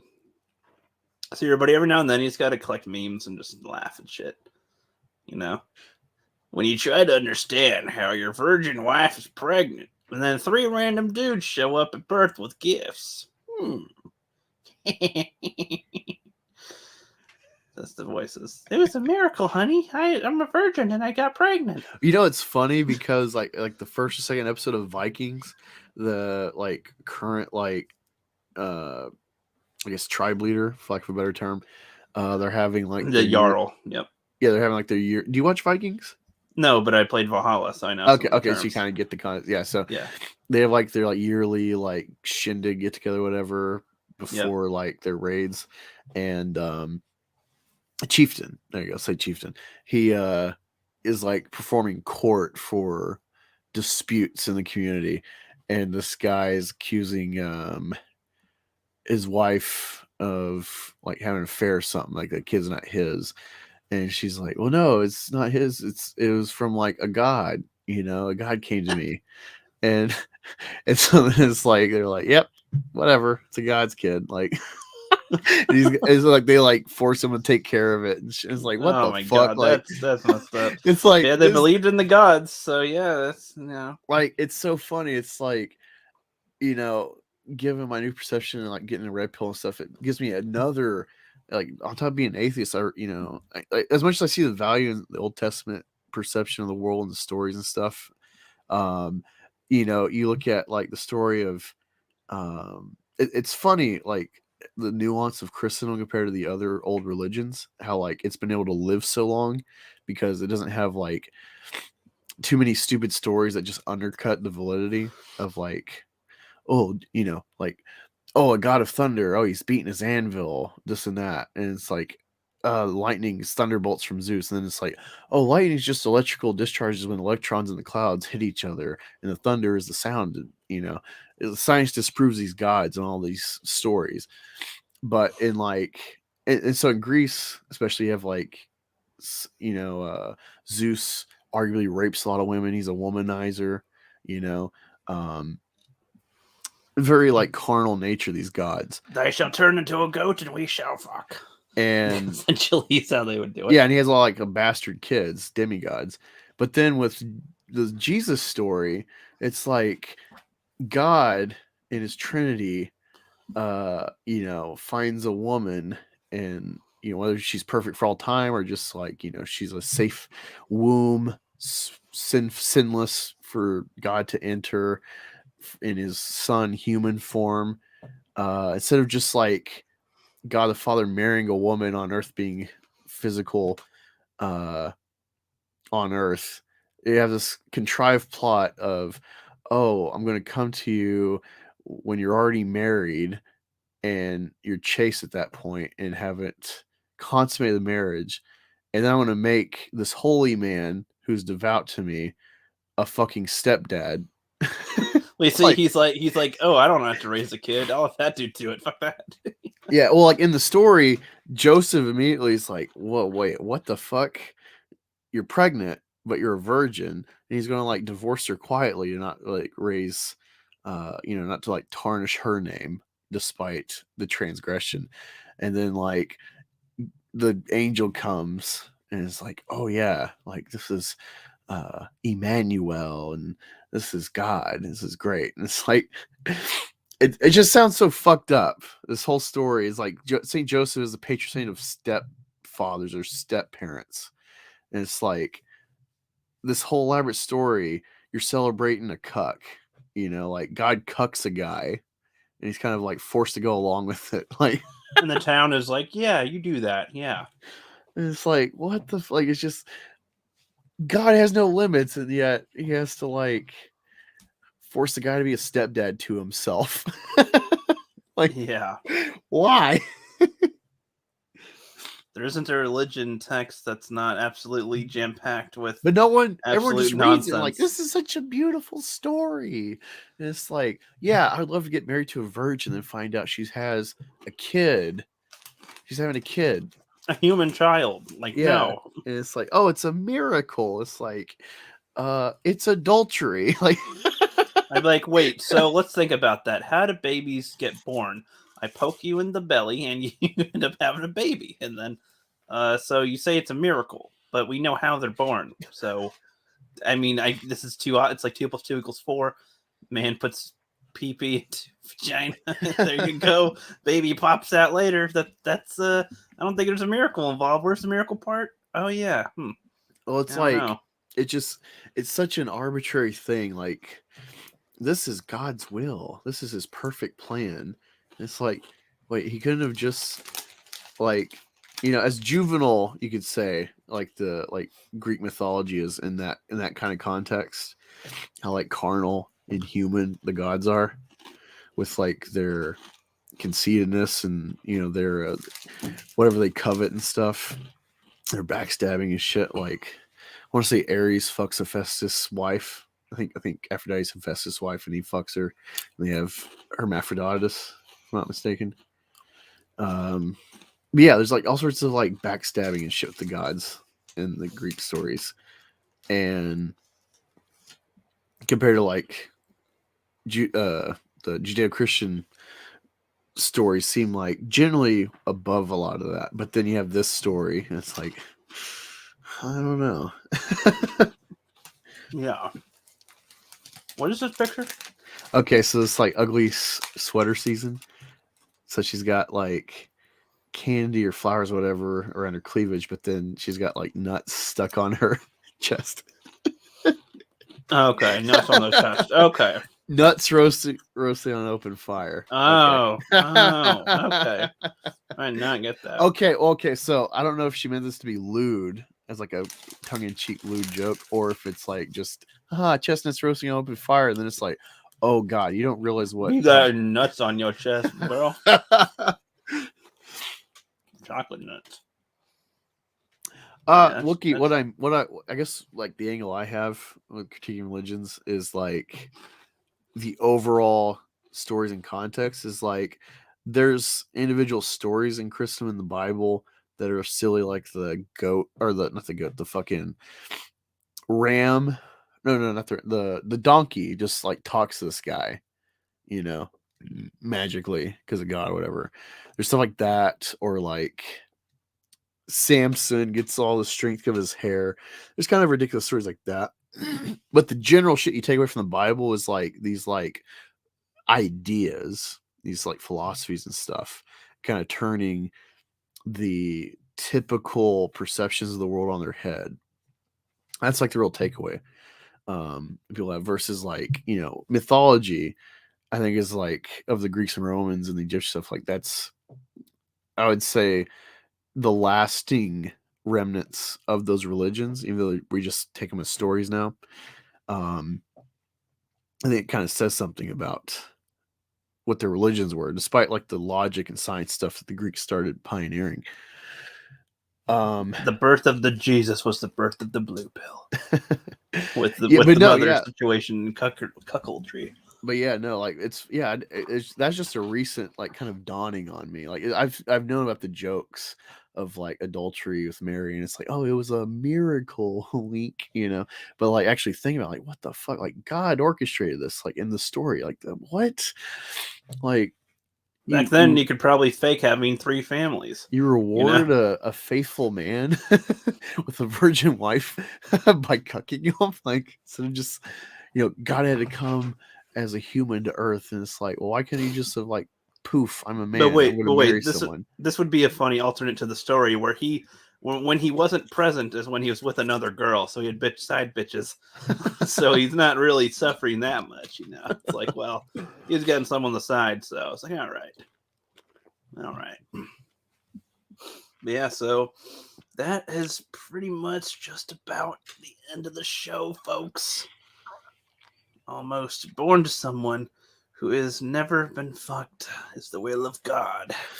What? Well, yeah, I haven't read Book of Mormon, Wookie, but given what I've heard about the experience people have taking these like hallucinogenics, how like a lot of people think it's like some like gateway to another dimension or the gods or whatever. It's like there seems to be a consensus. So for that to be like a Mormon story, it's like, okay, like that's not so far-fetched. Given like the science of what mushrooms can do to you, like make you trip and stuff. So But like, did you see the episode of the Mormons of South Park? No, not yet. That one's great. They made a whole little song. Joseph Smith was called a prophet. Dum dum dum dum dum. We just watched the one where the kids freak out about hell, so they get really devoted to like going to church and Sunday school. So trying to get like go through conversion and like first communion and stuff. And so then like she's teaching about communion and the body of Christ and stuff. And then they're like, oh, so like God didn't want us to be cannibals, so he's made out of crackers. And it's like, no, it's like we just have to eat crackers and we won't go to hell. It's like, no. Like and they're like, so you have to eat the body of Christ, which are crackers. So his body is crackers. No. It's like it's the real body of Christ. And then it's like, all right, cannibals. All right, and now let's drink the wine that is the blood of Christ. Oh, this is getting ridiculous. It's like, what the hell is this? Well, even if you take like the fundamental view where like this is symbolic because Jesus is replacing like the sacrifice of lambs and stuff, the old rite of the Jews. It's like, well, even that's like symbolic. It's still like a blood cult. It's still like cannibalistic. Pretend that it's blood. Pretend you're eating the body. Pretend you're slaying them with like, it. What? You know? What? Take your plushie and slay that bitch. Like, yeah, like, but no, oh. like, yeah, like it's funny. Last year or two, like I've, since I've been an atheist, I find more value in the Bible, like the ideas, like some of the parables or just like some of the stories, but. I stand firm this, like the Old Testament and New Testament are two different books and they're two different gods. Like Jesus isn't like, because like the thing is like if the Trinity and the concept is like what you're supposed to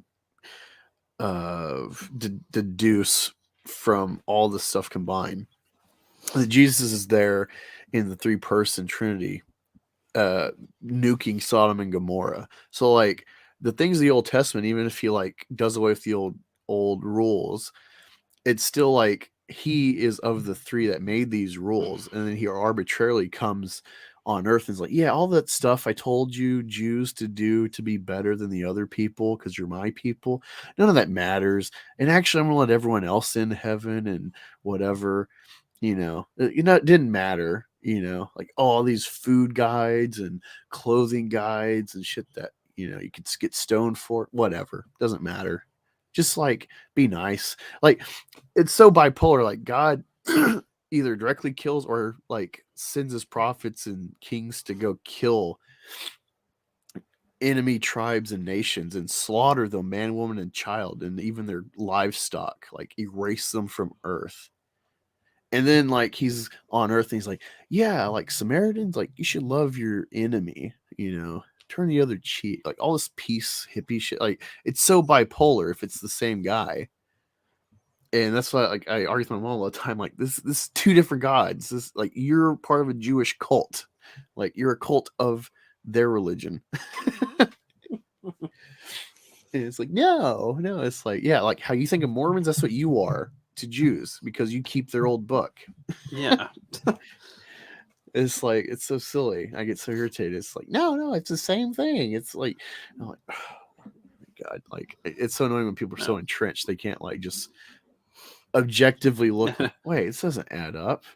But yeah, it's like the Old Testament I love because God, even though he's like bloodthirsty and jealous and stuff, he's adamant and he's like firm in his ways and like firm in his what he demands with his authority. Versus Jesus, like I said, is just loopy and like whatever. Whatever, man. The Sabbath. Give me whatever. a van. Go pick grains. Give me a van, bro. I'm gonna touch grass. That's tight. Yeah, that's like I love it too. Or like God in South Park is like, I keep things balanced because I'm a Buddhist. It's like, that's great.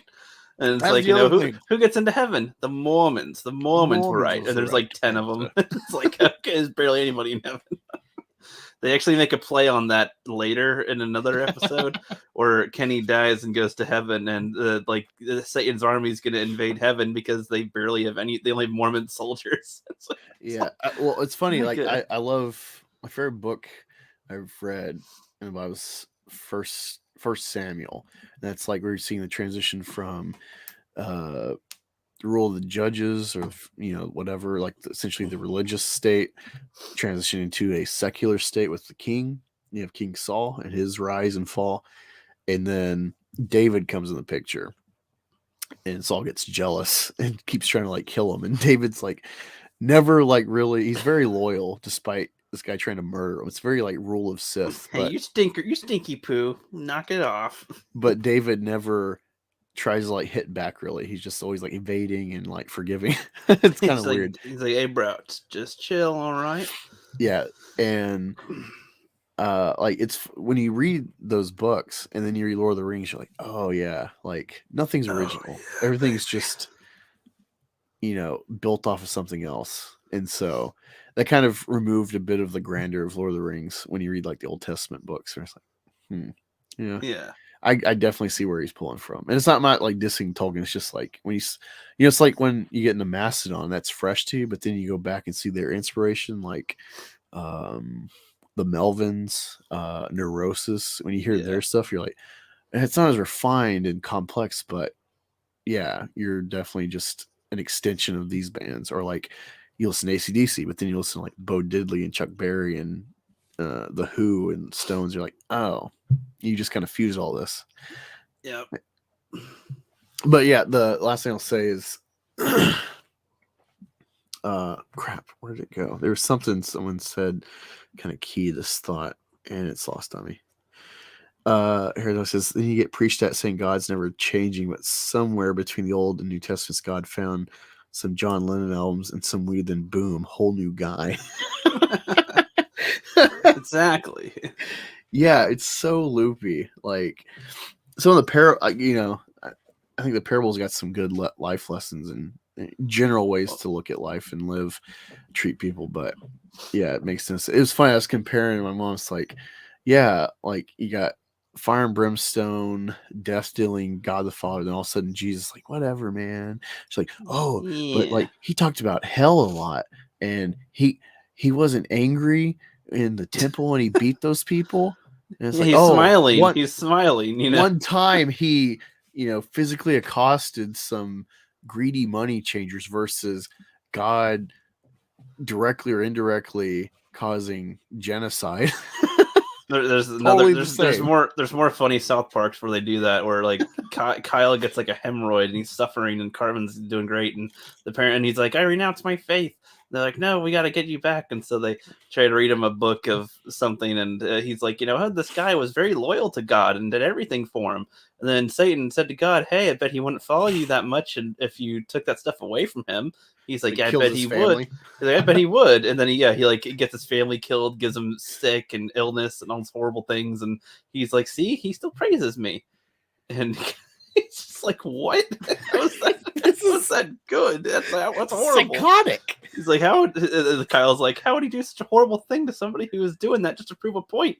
That's evil. That's like, messed up. If you saw that in human context, it'd be like a husband. It's like, look how loyal this wife is. Like, I just slaughtered her whole family, and she's still loyal to me.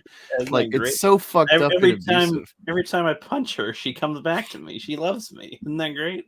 Yeah, and I'm not generally like atheists. I try to join atheist groups on Facebook when I'm still on Facebook, and like I'm too conservative. I'm too much of a Trumper to be in those groups because, like, unfortunately, most atheists are fucking libtard weirdos. But like, I just come from like a logic point of view. Yeah, I'm like, I had to pee really bad. Like, I've been holding this in a while, so I gotta. Can't I? No, I don't have the end stream button, but